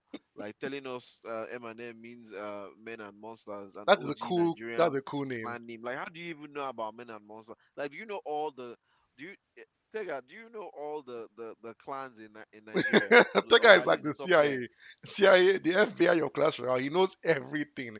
Like everything we'll be Yeah. confused about, he's giving us He's answers. even telling us about who Star is. He told us Star that we just watched and Golem that we've Really? seen in the past are both members of the E Golem clan in Nigeria. How do you know all of this, How Tega? do you know We all need these to things, we need man? to invite Have him you for been one of our jumping from streams. clan to clan, Tega? Tega, you need to talk to us. We need to actually have Tega on this show, special, just to pick his brain. You know, it's like how do you know all these things, Tega? But yeah, thank you for always like helping us. He said he's the most popular guy In Nigeria. in Nigeria. Quick question to Tega out. I know you're listening to us right now. Are you in this tournament, Tega? Because your name, it doesn't ring a bell for any of our competitors. And if you're not registered for this tournament, then for shame, Tega, for shame. You should be here. You should be oh, he's Stannis. Okay, he's Stannis actually. He was supposed to have a match today actually, but Wait, is he really Stannis? he just said he's Stannis, yes, on the He's Stannis. Oh on the wow. YouTube channel. That is so cool. Oh, I know him. He's very active also on our WhatsApp group. If anyone So out wow. there, So yeah. So Tiga has a win today. Wow, guys. Tiga has a win today already because Sticks was a no show. Sticks, Sticks. This was our opportunity to take Tiga down. I know, right? Yeah, I know. Yeah, good one. Great one, Stannis. Great one, Tiga. Yeah. Good. I like his name on Clash Royale. I think his name is Scottish Stannis. Very interesting name. I like the names people have in this game, right? The creativity people just use and just like the Beyonder. I know it's not really creative because it's a character called the Beyonder, right? But I still like that he named himself the Beyonder. Nah, it's still good because it's not a very it's not a Popular mainstream. card, yeah. Yeah, yeah, Classic character from character. Marvel. Yeah, so it's good. It's good. I think the Beyonder I'm is also ranked enjoying how they're number naming two, them right, very in well. Marvel, right? I think number one is the one above all or something like that, right? Or is Yeah, that yeah. DC? I mix them up. No, you're correct. DC has the presence. That's their one above all. Oh yeah. And then Yeah.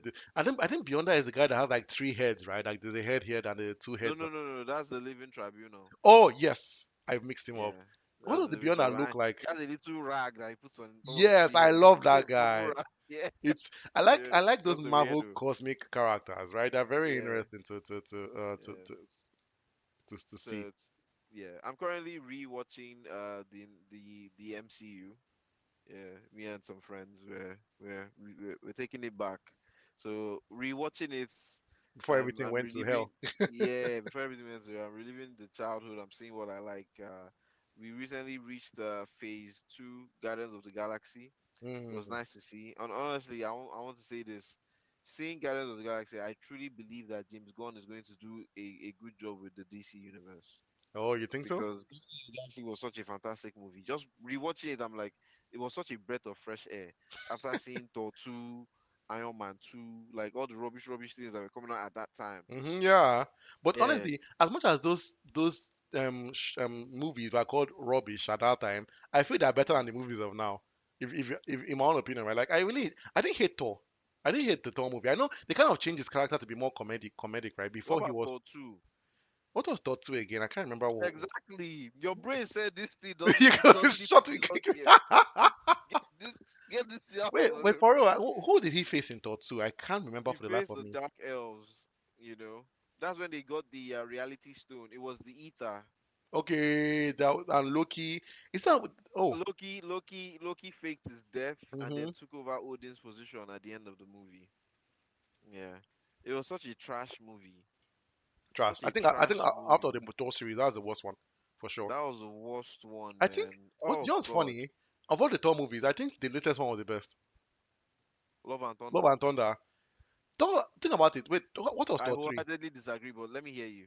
Wait, let's say Thor 1 was the main one. Thor 2 Mhm. was the elves. What was Thor 3 again? I can't remember. Ragnarok. Oh, do you know I forgot about Ragnarok? What? I forgot Love about and Ragnarok. don't That's do why. this. You think Love and Thunder is better than No, no, Ragnarok? no, no, no, no, no. Ragnarok is better than Rock. So I'm so sorry. I'm so Led sorry. Zeppelin. That was how they began the movie. Oh. No, Thor Ragnarok is the Ragnarok best. is Is the the best best by a Thor movie. landslide. By a Right. landslide. But I don't like. Thor I love Ragnarok, what Love and Thunder because of those goods that were always shouting. Thor Ragnarok was the last thing we saw before Infinity War. Like Oh it ends really? and starts at the same time. Yeah, yeah, yeah. Because Thor Ragnarok stops with them on the ship. Infinity War starts with them with Thanos on that same ship, killing everybody, killing Idris then killing Loki, and then fighting, beating the shit out of Hulk. No, what are you That was saying? amazing. No, I love. Do you know something about Marvel that I Hey, think a lot of people have been missing? Marvel is no longer following up their after credits like they used to. And do you know why? uh, Look at this. Even from Ragnarok, do you remember the after credits of Ragnarok? that's what I just said. It's the after credit of Ragnarok is Thanos' ship Oh, showing sorry. up I mean the to their own after ship. credits of Thor: Love and Thunder. They Thor Love showed and they Thunder introduced was Hercules. was yeah, it was Hercules. Yeah, they introduced him. Where is Hercules now? They introduced him after the movie. They never. Where are the Eternals? Where are the Eternals? They never mentioned him. Where is Hulk's son that they showed in the end of the Hulk series? Oh, She-Hulk. She-Hulk. Sorry, She-Hulk. Yeah. nowhere to be found. Why would you introduce this guy, the character played by this musician that sang "Just Let Me Adore You"? What Harry Styles? You know, there's a character that Harry Styles Yeah, played. Evils. That's the head Evil. of the Eternals. They never showed him Gone. anymore. All Why? the Eternals are gone. They are not They talked about scrapped them again. They completely. scrapped them But what, you completely. know what's Yeah. funny? The guy, the big monster that was meant to evolve but didn't evolve anymore in Thanos, he's still present, right? Yeah, Um, it's just his hands his though. hands, but for them to still be referencing that character but not referencing the Eternals makes no sense. I said Well, that technically, the Eternals were supposed to be in hiding, so maybe they are still in just hiding. blending into society, hiding, and True. maybe when the next crazy shit happens, they will now show up. Hey, we're the Eternals. We've been around. We're here, Nonsense. oh, we're here. Yeah, And even this new yeah. Avengers that Thanos starts with Bucky and the girl. Uh, The Thunderbolts. the Yeah. Thunderbolts, basically. I'm not I liked the movie, to be honest. It wasn't a bad Honestly, movie. that was a breath of fresh air for me. I It liked has the been it's movie. been a while since As I've much as seen people a hated the good movie, I movie. liked it. I actually I liked that like the movie. movie. But I Yeah. don't like. I'm sorry to say this. I didn't like Captain America: Brave New World. For me, I found it boring. See, I don't like to kick against black people, but get that nigga out of We are so sorry, everyone. here. We've been talking about Marvel. I know you're not here for Yeah. Marvel. You're here for You're not For here. Clash You're here for Royale. Clash. Yeah, we're really really sorry. And while we wait for the next match, that should be beginning in the next 3 minutes. We have King Lexi versus Saints. I know Saints is online. King Lexi has not been found yet, I believe. But while we talk about it, I'm going to give you guys a brief introduction, a reintroduction to who we are, the Iron League. Just want to mention the Iron League is Nigeria's latest esports platform. We host multiple gaming tournaments, right? Ranging from mobile games to console games to laptop games, right? To physical games, right? We're going to get there one day. So Hmm. well, basically, if you're someone that loves competition, that loves seeing skill, this is a place for you, right? We are here to give you guys professional and beautiful gameplay and commentary. This is just our first flagship tournament. We're starting with Clash Royale. We are right now planning for our next tournament. We have not announced what the next tournament is going to be yet. We haven't decided yet. We want to hear from you guys in the community. What game do you want to see us play Next, right now we have multiple games on our back end. We are thinking chess, we are thinking Brawl Stars, we are thinking Call of Duty. It could be anything really. Right now, we're kind of trying to make something that we believe that you, the viewers, will enjoy. So we're kind of thinking about that right now. But yeah, we host gaming tournaments, and we're going to evolve from that. Right, later in the future, we're going to move not kind of broaden our approach from not just gaming tournaments. We're going to start doing physical tournaments. We might do singing shows, cooking shows, anything. Right? If you're really good at cutting hair, right, you can do some crazy hair designs, right? There's a place for you in the Iron League, right? So we are just a competitive brand, but right now we're starting with Clash Royale. Why we're choosing Clash Royale? Because every single person, well, almost every single person as part of the Iron League team all play Clash Royale. It's a game that we all love. We play regularly. We play basically almost every single day. It's a game that's very close to our heart, and so we decided to start with Clash Royale this time around. But we will be moving on to some a different game next. I don't think we're gonna have. I don't think the next game the next time we're gonna have is also gonna be a Clash Royale tournament. It could be, but I doubt it. So yeah.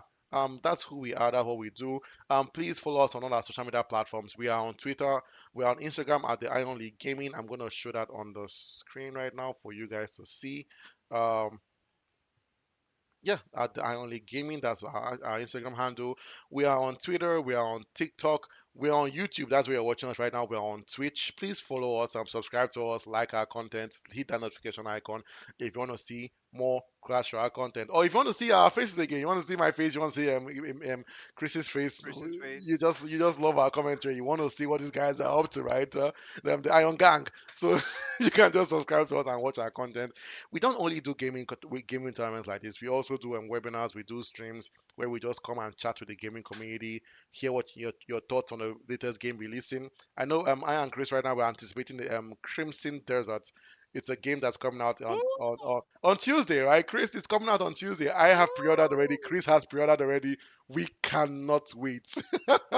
Sorry for making too much noise, but you guys need to check out Crimson Desert.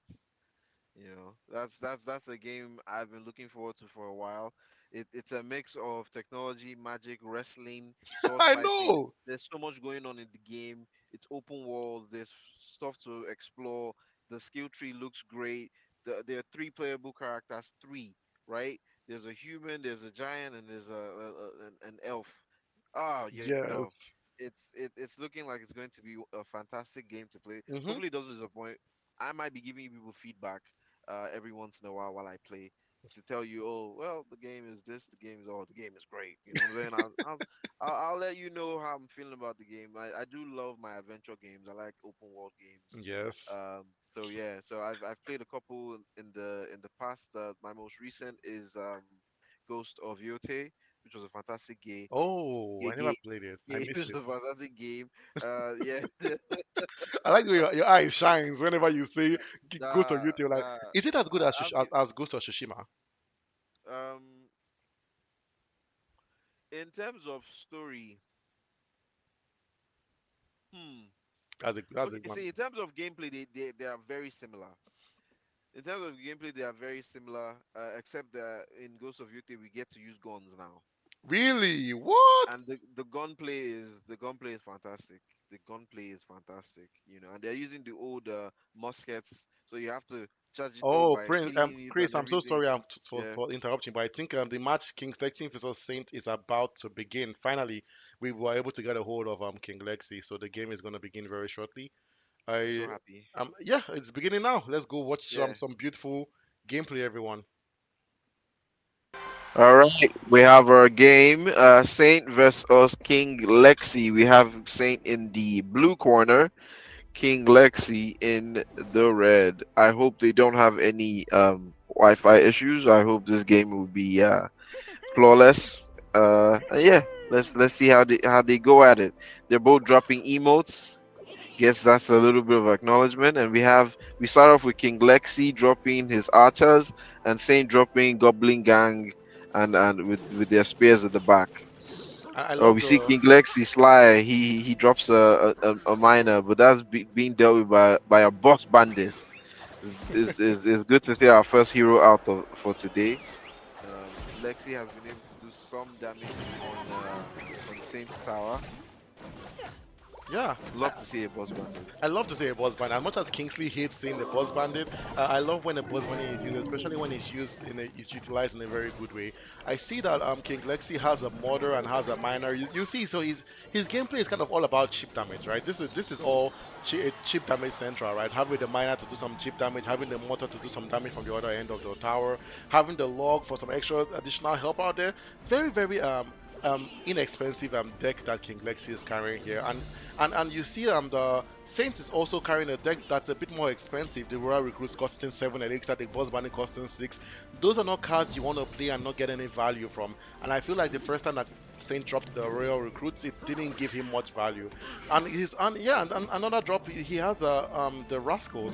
Very very expensive deck, Chris, that Chris is carrying, that Saint is That's it. carrying here, and Yeah, the Mortar dealing with the two girls at the back of the bigger rascal. rascal. I think that King Lexi is defending really, really well, although it looks like Saint has done a bit more damage to his tower, but it's been good gameplay by King Lexi, Chris. What do we see rolling up? Is that a cannon Cannon card, on yeah. wheels? Yoo! Cannon got some wheels on, Yeah. and now I you feel see, like he used his royal recruit well in the first time he dropped it. They were supposed to distract against the mortar, and the cannon card got to the tower eventually. They've both done significant damage to either sides of their towers. Um, King Lexi having done damage to the right tower of Saint doing vice versa on the left. So and yeah, let's see how it goes.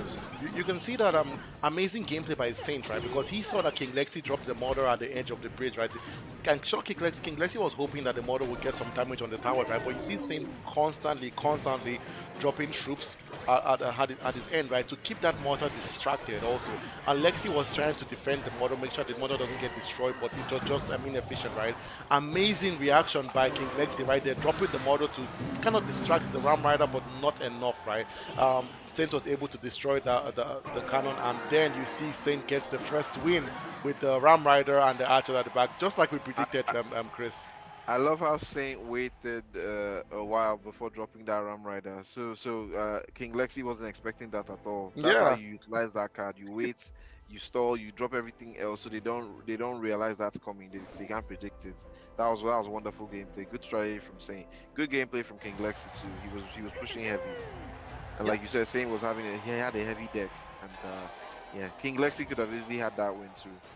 He could have They gone they to both anyone, Chris. He could have yeah. gone to any single person. And it's so funny how the last match against King Lexi, I looked at the decks, and there's a card that King Lexi did not play throughout the whole of last match. It's probably a card that was a very particular card for a condition, right? Maybe like a zap or something, but he didn't have any like sparky, so he never felt they need to use that card, right? But we see here it's a bit of a different kind of deck right now that we see King Lexi carrying right now. It's more on the heavier side compared to what he carried last game. He's carrying an evolved fauna. It's one of the most annoying evils right now in the game, right? The constant release of a fire spirit. I think that's going to be a problem for Saints to handle, right? Because I don't see Saints carrying any splash damage troops, right? It's Saints kind of playing the cheaper deck right now, carrying a Skeleton King. And it's so funny. It seems like they kind of switched their decks, right? Because now Saints carrying Yes. the King. He's carrying the Cannon card now, but before it was King Lexi with all these cards, right? So what that means is King Lexi's deck wasn't bad. It's just maybe it was a bit underutilized, or maybe it was just a bad matchup for him. But now we see there's a battle at the bridge, right? The giant skeleton moving in, and Saint has to defend that because we all know what happens when a giant skeleton gets to your tower, and Saint does impeccable defense right there, making sure keeping the giant skeleton at bay. Chris, has been a very good display by both these players. This is the first hit King Lexi has gotten on Saint Tower. That's wonderful. Nice utilization of the barbarian barrel. Yeah. And wow, what do we have here? Evolved barbarians. I want to see I what they'll think be that able to Saints do. was hoping that the mortar would drop a mortar while the barbarians were beside the tower. But sadly, that's the issue about the mortar, right? Very slow rate of fire. You see how far the barbarians got away from the tower before the mortar actually shot his first shell, and that's where he didn't get good value from the mortar. Although it did still help. with defending, but it could have done better if it hit the tower, right? But these two players defending amazingly. Now we see King Lex is building an attack on the other side, right? Dropping this. Oh no! The cannon cut was too far away. I'm sure that Saint was hoping that the cannon cut would do a bit of distraction against the giant skeleton, Yes. but the giant skeleton did not take that bait, right? And now it took over. That tower is down. King Lexley is not backing out, right? Coming from previous defeat from the last match, he's saying we are going to a game three. He's not going to take that defeat. This game could go to anyone, Chris. Amazing display. This game could easily go to anybody. We only have 12 seconds left on the timer. Let's see what happens. Oh, I feel like King Lexi has this one. And yeah, we get to see our first round three. And yeah, and even Saint acknowledges this was a good game. I knew they were neck to neck. Yeah, The two of them are really doing a good job. And yeah, again, Lex is yeah, not we have using our one card in his yeah deck. we have our first round three of today's episode, and I'm really excited. Who do you think is going to come out on top, Dennis? Honestly, I don't. These players are neck and neck, right? Their gameplays are very similar, utilizing very similar cards, right? You see, the Giant Skeleton has shown himself twice in both of their decks, right? So now, what is cool about it is that we have seen the same deck kind of twice on both sides.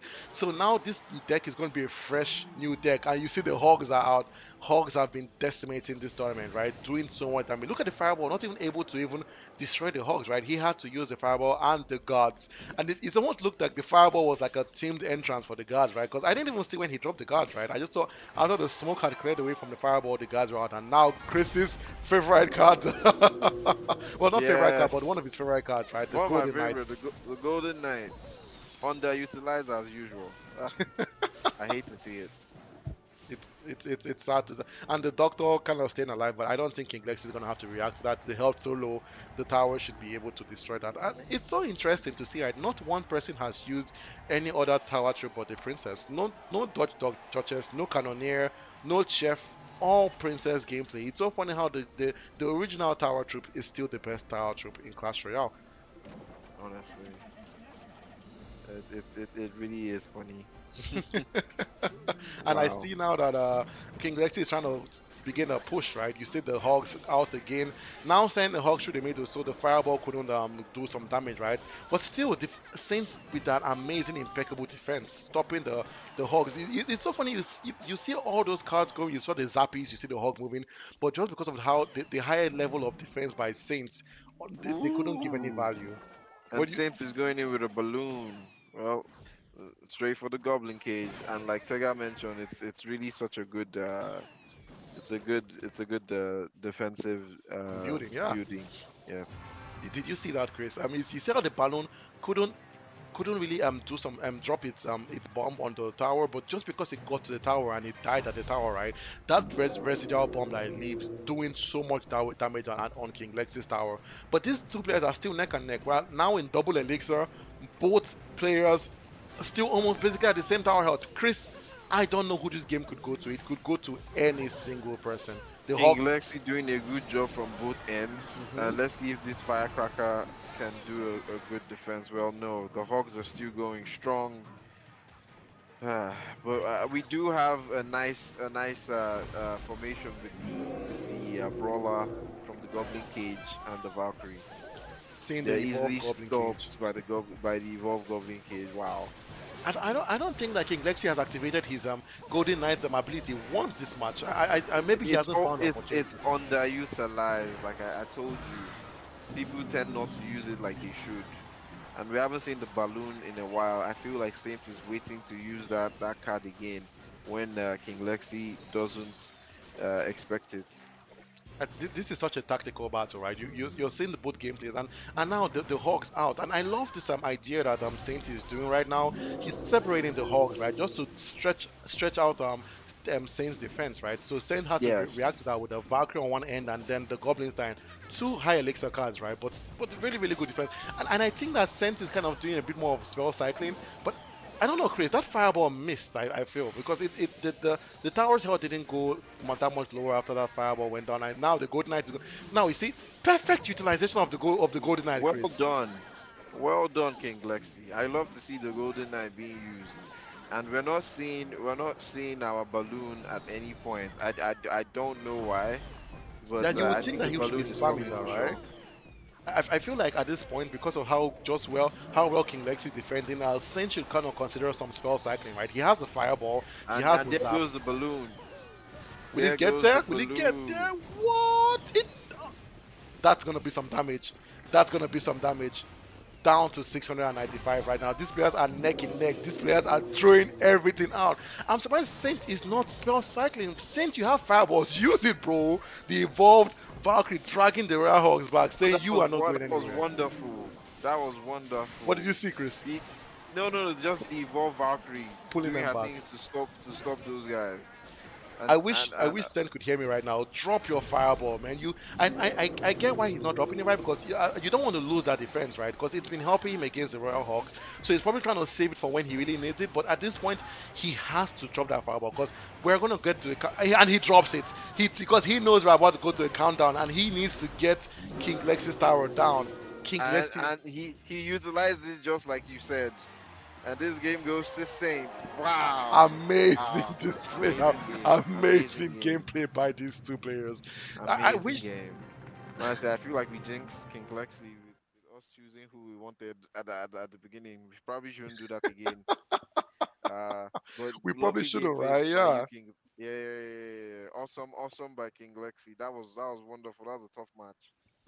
Respect to the both of That you. was a tough You match guys gave us actually. something wonderful to talk about. At some point, I was at a loss for words, and I was just watching, just locked in. That was great. Amazing That was gameplay, great. especially game three, right? All players taking it down to the neck, right? We had to get all the way down Yeah. to like the tower hell drain just because no one agreed to move, no one agreed to cave, everyone fighting to their last breath. That's what we love to see in the Iron League. That's what we love to see in the Iron Clash tournament.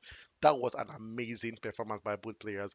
King Lexley, King Lexi, big ups, amazing gameplay, and also amazing gameplay by Oh, and our next match is already Going beginning. straight to the next match, guys. This is one. Let's go. Let's go. Yeah, Back to back matches, we everyone. yeah we have him versus Shadow God. Him in the blue corner, Shadow God in the red. Wow, you guys. Wow. The Iron League is on right now. Yeah. Let's see who drops first. First, a little emo acknowledgement, and there we go. Wall breakers straight from Shadow God. I'll just be calling him Shadow for now, because Shadow God is long. Oh yeah, Shadow God. It's him. Him. Do you remember from Powerpuff Girls there was a villain called him, right? Very very scary dude. Yeah, yeah. If this him is as scary as that guy, then it's going to be a very difficult match for the Shadow God to defend against. Shadow God, amazing name and amazing defense, right? Utilizing the Royal. It's so interesting to see. We've seen the Royal Recruit so much in this tournament, right? It's a card that I thought that no one used, but it's been used like amazingly well this time. I'm beginning to consider adding the Shadow God to my deck, Chris. It's been great, and now we have Yeah. yeah. Oh, look at that, a free spell. But I feel like it was underutilized just now. I don't Yes, know yes. about you. Amazing timing by Shadow God, right? Sending the skeleton balloons, right? As he right now, I think what Shadow God is showing us right now is amazing elixir management, but not his own elixir, understanding him's elixir, right? Because you can see that the reason why Shadow God sent out that skeleton barrel, I feel, is because he knew that him had was low elixir. I think him is trying to taunt Shadow God right now, constantly sending the laugh emoji, trying to throw him off guard. But I don't think that's going to work on Shadow God, Chris. Especially in this level of gameplay, those mean nothing. I don't think so. I don't think it's gonna work either. I think at this point, or I always applaud people who are always willing to drop emojis when they know that a battle is going on. But yeah, good use of the rage spell, good use of the Goblin Gang. That's going to be taken care of very easily by this combination. I have to give Yes, it to this guy is what I want to see. I this is the problem. I feel like him's the way him is dropping that firecracker is not the best. I feel you should put the firecracker close to your middle tower. I mean, at that time, it's over now. I see You that know, him is cycling the hog, the freeze, and and the lumberjack. I and the understand. I lumberjack. understand his gameplay, right? He's trying to freeze everyone that's defending. Then use the lumberjack to drop some elixir, and it worked this Oh, time well, it around. worked. It worked. He did a good job. He did a good job. I love the fact that him is not backing down yet. He's still saying this game is still on. And guess what, Chris? If you want to look at the towers right now, they are basically even, right? Yes. Because Shadow God has less health on his regular Princess Tower, but more on his King. And it's the opposite for him. Less on his King, but more on his Princess Tower. Shadow God has been utilizing those rare recruits to the height of their ability, right? With the evolved Firecracker behind him. The evolved Firecracker is such a disgusting card to work to play against, right? The damage And is insane. we have the evolved Mega Knight doing its thing well. I But love to see him smacking these people around. Wow, and good use of the freeze. Finally, great use of the and you see what freeze. happened there. Shadow God was trying his best, trying his very best to distract the Mega Knight, sending everything out, but it wasn't enough. And then the freeze coming in at the last second and stopping everything there, allowing the Mega Knight to get that final hit on that tower, giving that win to him. You know, at first it was looking like Shadow God was going to win that match, Chris. It looked like that match was definitely Shadow God's match, but him not Yes, backing down, right, he coming didn't down give up. from the ground, and he winning that match. Amazing gameplay by him, Chris. Amazing. Yes, and here we go, another round. Wow. It's really really good what I'm saying here. Him dropping the princess just at the beginning to do a bit of chip damage, right? So you see Clash Royale, any damage you can get from anywhere is take it as much as you can, and then we see the ram, right? I feel like see, this is what I was talking about by Shadow Guard, right? Perfect elixir management, right? He noticed, or maybe I'm wrong though, but as the picker was dropped, there was no defense against that battle ram, right? And that's why the battle ram shined there. I want to give it to Shadow Guard that his defensive gameplay has been amazing. Using the distraction, right? Dropping the goblin barrel, dropping the spear goblins, just to keep the picker at bay because you don't want the keeper getting even one, the picker getting one hit in the tower. And guess what? It does. It It does. does. It did a good. Oh, and here we are, Mini Pika running. Ooh, Mini Pika versus Mini Pika. Picker versus picker. Oh wow, both decimating themselves at the same time, right? The Yes. game is looking more in him's favor right now. I think him is just is utilizing his cards well. I'm surprised that I think what him is focusing more on offense than defense in this match. If you notice, Chris, when the battle ram was coming towards his tower, he let that go. He like, you know what? Let it go. It's fine. I don't care about He defending that. I'm going to focus on yes. on my offense. But now he has to defend this one because he it's really really he's been really really good gameplay by him, right? I love to see this combination. And here we go. Finally, he's pressing it. Use that hero. Yeah. Honestly, I feel like the delay dropping the spare goblins after the golden knight already hit the tower was a very good tactic by Shadow Guard because if he dropped the spear the goblins 1 second sooner, they would have been destroyed by the golden knight. So that was amazing gameplay by Shadow Guard, right? And guess what, Chris? Look at what we're having right now. Him tower is actually going down. Shadow Guard doing amazing offense right now, dropping the fireball, getting great value, right? Doing some damage on the picker, destroying the princess, and also getting some damage on the tower. Chris, this match is still anyone's game. It really is. And we have a Mini Pika in front. Oh, that's gone. Wow. That's gone. That tower is gone. Yeah, that is gone. The poison being utilized well. Him is really him right now. And what's Him sad is about it? really him right now. I think he's trying to go for 3 towers. Wow. Oh, He might what? just do it. Oh my What? God. Him is him. Him, Him has done it. him is Him has him. done it. Great job by Shadow Guy. I'm not gonna lie. Great work by you, man. You did a good job. You came in strong. You defended well. You offended well. if that's a So if you're offended. that's a word. Yeah, yeah. But yeah, good job, man. Good job. But him did his thing. Him was him, man. Like, Him you was can him. see the confidence from him at the beginning, right? Dropping The the movie laughing wasn't that. emotes. The movie him wasn't that great. But this him. This him is him. Yeah. I love the confidence of him, right? In the beginning of the tournament of the matches today, he dropped the emotes, right? He dropped the laughing emotes, and that kind of thing when it happens, right? There are two things. It's either he's one trying to throw off his opponent, right, or he's just being cocky, and he's just Yes. being confident, right? And the confidence came in play, right? I can see why he's being confident, right? Because the gameplay was amazing. Sending the big picker and the mini, it's something rare when you see someone carry both the big picker and the mini picker in the same deck, right? Father and son, sending both of them out at the same time. decimating Shadow Guard's tower. The Shadow Guard wasn't able to guard his tower, right? Kind of in a way, right? The guards weren't Shadow Guarding. It was Yeah, it's a bit sad, but I have to give it to, to Shadow Guard, right? The first match he was honestly even the second match, right? At the point it looked like the game was going to go to Shadow Guard, right? Amazing offense. He was doing good damage to him's tower, but just not yeah. enough, Chris. Not just enough. It wasn't enough, but good job by Shadow. I see Good you to smiling. I'm see you wondering again. what do you see? No, it's because you said the mini Pika and the Pika are father and son. I have to Oh think yeah. about it. Yeah, yeah. and Honestly, with this, I kind of want to highlight something I've kind of wanted to say about like what Supercell did with a hero version of a character. The mini Pika's hero to me is trash. oh yeah, it is. It is. It's It's trash. one of the It worst ones. doesn't. Yeah, it does the same thing the chef does. It cooks up pancakes and makes somebody either somebody on the field or itself a higher value. I don't think that's what you should have done with the mini Pika, especially especially an offensive character. There was no point. They really want to I've seen effort. people use it somewhat well, but honestly, just because I saw that neck to neck match between a regular mini Pika and The a hero hero may mini Pika, and it was equal, I was like, nah, this is a waste of a character. This is a waste of an evolution. In fact, it is. nah, nah. Supercell needs to go and redo that. They didn't do that character right at all. I, At all. Everybody else is getting nice skills, super like look at the Giants. look at the regular evolved Valkyrie. Just an evolution, not Not even even a a hero hero. Valkyrie. Yeah, Yeah, just an evolved Valkyrie. Being able to pull you in, drag you, oh god. amazing. And then look at the mini Pika. Nothing. Yeah, It's they not didn't do a fair. good job. The They the, didn't the do a good job. the way that the hero skills are distributed in Supercell is not right if you ask me.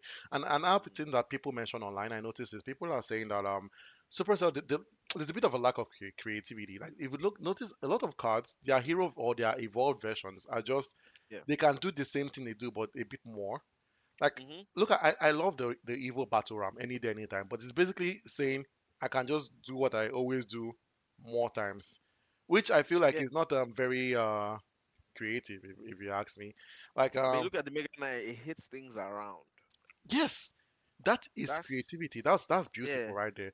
But when you see an evolution like whose evolution like the regular picker, the big picker's evil, which is one of the worst evils in game if you ask me, right? He gets a bit of healing. Like when he kills a card, he does a bit of healing, but you can't really notice because he already has so much. His hit points are so high that I don't think that was the best thing to give to someone that has high hit points. They could have done something else, something more creative. Maybe make him faster, make him run. Like imagine a picker running towards you. That'd be scary. That'd be so that would scary. be But no, horrible. but yeah, Supercell has to do a bit better for me in their creativity for their hero cards May- and their Maybe that evil. might be our hero Pika. Our hero Pika might just be running. He's a runner. He's a track star. It's No, just. but imagine if he does the thing the Mega Knight does. Maybe he jumps straight to the They should add that in chaos. They should add that in chaos. Mega Knight that pounces. Just So a imagine hero, a picker that he pounces. just jumps straight to the tower with the sword in hand. Just hits it hard. Ah, nah, There's something that'd be I saw crazy. online that is like is a meme though about an evolved skeleton giant.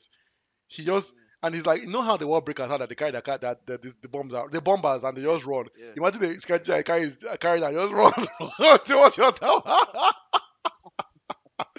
Hilarious That'd be thing to see. crazy. The Clash Royale That'd, community online is funny. that'd be It's so crazy. funny.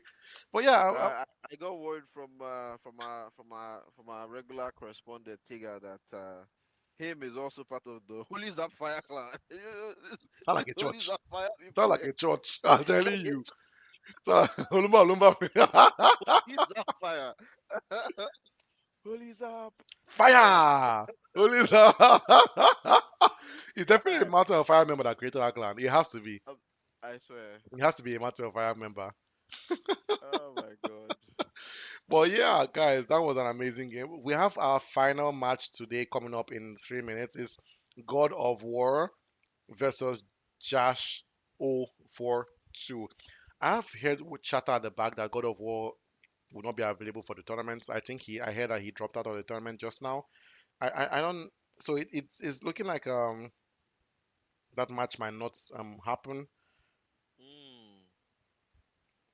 Well, if God of War is dropping out, would that be a win to Josh, or will we have to, But now I'm reschedule hearing that something Josh for is him? also not online, which is like the funniest thing, right? So I don't know if everyone knows this. So we do have reserves. So right now we have 114 players registered for this tournament, but we have reserves, 14 reserves right now in the back for people that registered after our tournament registration date was closed, but they still really wanted to participate in the tournament. So we added them to a wait list basically. So right now we're trying to get someone, and we're trying to see if we can contact someone from the wait list. Um, to take over God of War's position. And I Yeah, think we have someone ready, someone called Sean. But we're going to look at that in the background. Chris, I'm gonna just check in and see what's going on. One sec, I'll be right back. I'm still here, but I yeah, just want to just check in. yeah. I understand. Most likely that competition will not happen today because we like to be able to give people a heads up, maybe a couple days in advance, if not a week. So even though we do have someone on the waiting list, that match might not happen today. So we might have to reschedule something between Josh and whoever this lucky person is going to be. So yeah, yeah. In the Yeah, meantime, yeah, it's yeah, probably yeah, you're right, Chris. I think it's going to be a reschedule. It's too sudden. These kind of things always cause some kind of chaos and cause some kind of hiccups right down the line. mhm, So yeah, it's we would have to reschedule. What else? I don't. We have. We'll figure it out. It's because Josh is also not online, right? So mhm. that should count as a loss for missing your match. But his opponent was is also not online, so we don't know. We're gonna figure out something between ourselves and the team, and then we will let people know what we decide at the end. But yeah, it's been amazing today. We're gonna keep on waiting a bit because the match is supposed to It's been begin. great. Yeah, it's been awesome. That last match was so good, Chris. I really really enjoyed the last match, the King Lexi versus Saint match, and we honestly we jinxed it. So not King Lexi, the Shadow God versus him, but honestly I think my favorite match today was King Lexi versus Saint. And Chris, I have a question for you before we move on a bit forward. A fun question, if you would say, what Mhm, mhm. is your favorite card for today? You. Aww. I'm joking, I'm joking. Well, I feel like I've seen a whole lot of gunslingers today. I think, yeah, but I want to go with something I didn't see today. So I'll pick the Musketeer. Yes, Chris. Not even one Musketeer dropped the whole tournament today. That's a good card to pick. So you heard that, folks. We're not going to say it again. Chris has given his final answer, and first to the finish line wins.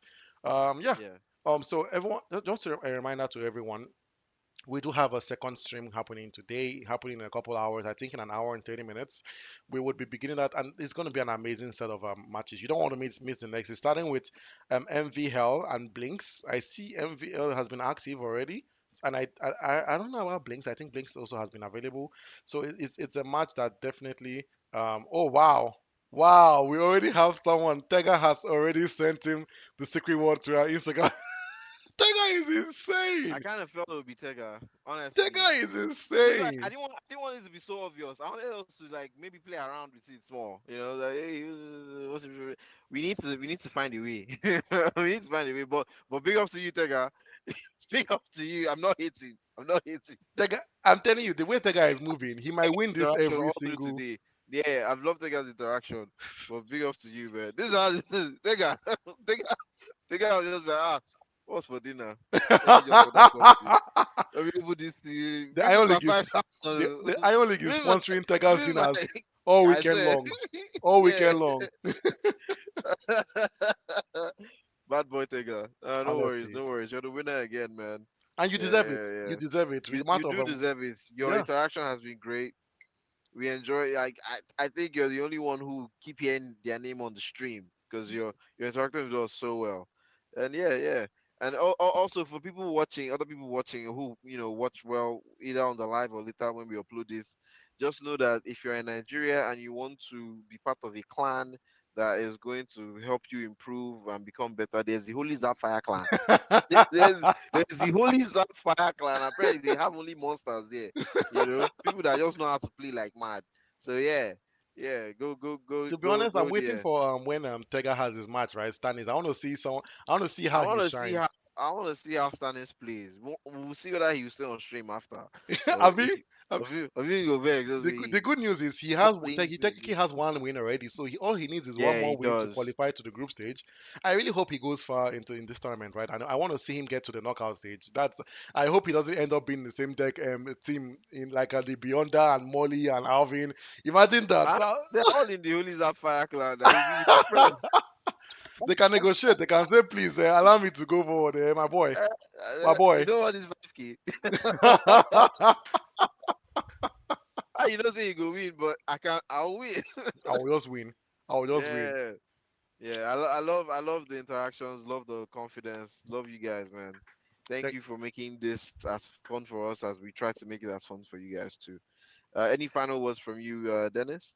No, Chris, thank you for the closer. Yeah, it was a good set of matches today. Sadly, we weren't able to give you guys a lot of matches. I think we only had like four out of the nine scheduled today, which is a bit low. But the good news about this is a lot of these mismatches, it's gonna get a lot less when we move into the group stage. The group stage will be beginning at the end of this month because everyone that moved into the group stage actually either won a match or was online during that match. Right? We're not gonna have anyone that. So if people keep on missing their matches, they definitely will not move on to the group stage. So we're going to have less and less and less people not showing up for their matches as we progress further into the tournament. But for everyone that made their match today, for everyone that participated, for everyone that's watching us out there, for Tega, thank you very, very much for joining us in the stream today. We look forward to seeing you guys in the next stream happening in about an hour. It was amazing today. Thank you for the interactions. Thank you for the chats on YouTube. Please send us a message on YouTube. We love seeing your interactions. We love seeing your comments on YouTube. It's always fun for us.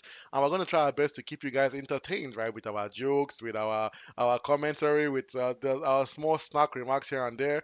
And yeah, it's been amazing. As just as a closer, my name is Dennis, and with me is Chris. We loved having you guys, and we hope that you guys love having us as your commentators. We will see you guys in the next one. I will see you guys in the next 1 hour. Chris will be back again tomorrow. I know you guys love to see this face. He's gonna be back tomorrow. You will see him again. Don't worry, he's not gone forever. Okay.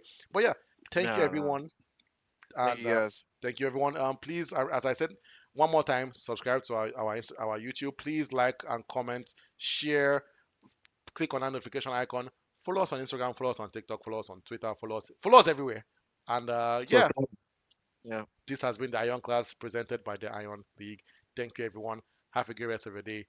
Bye. bye.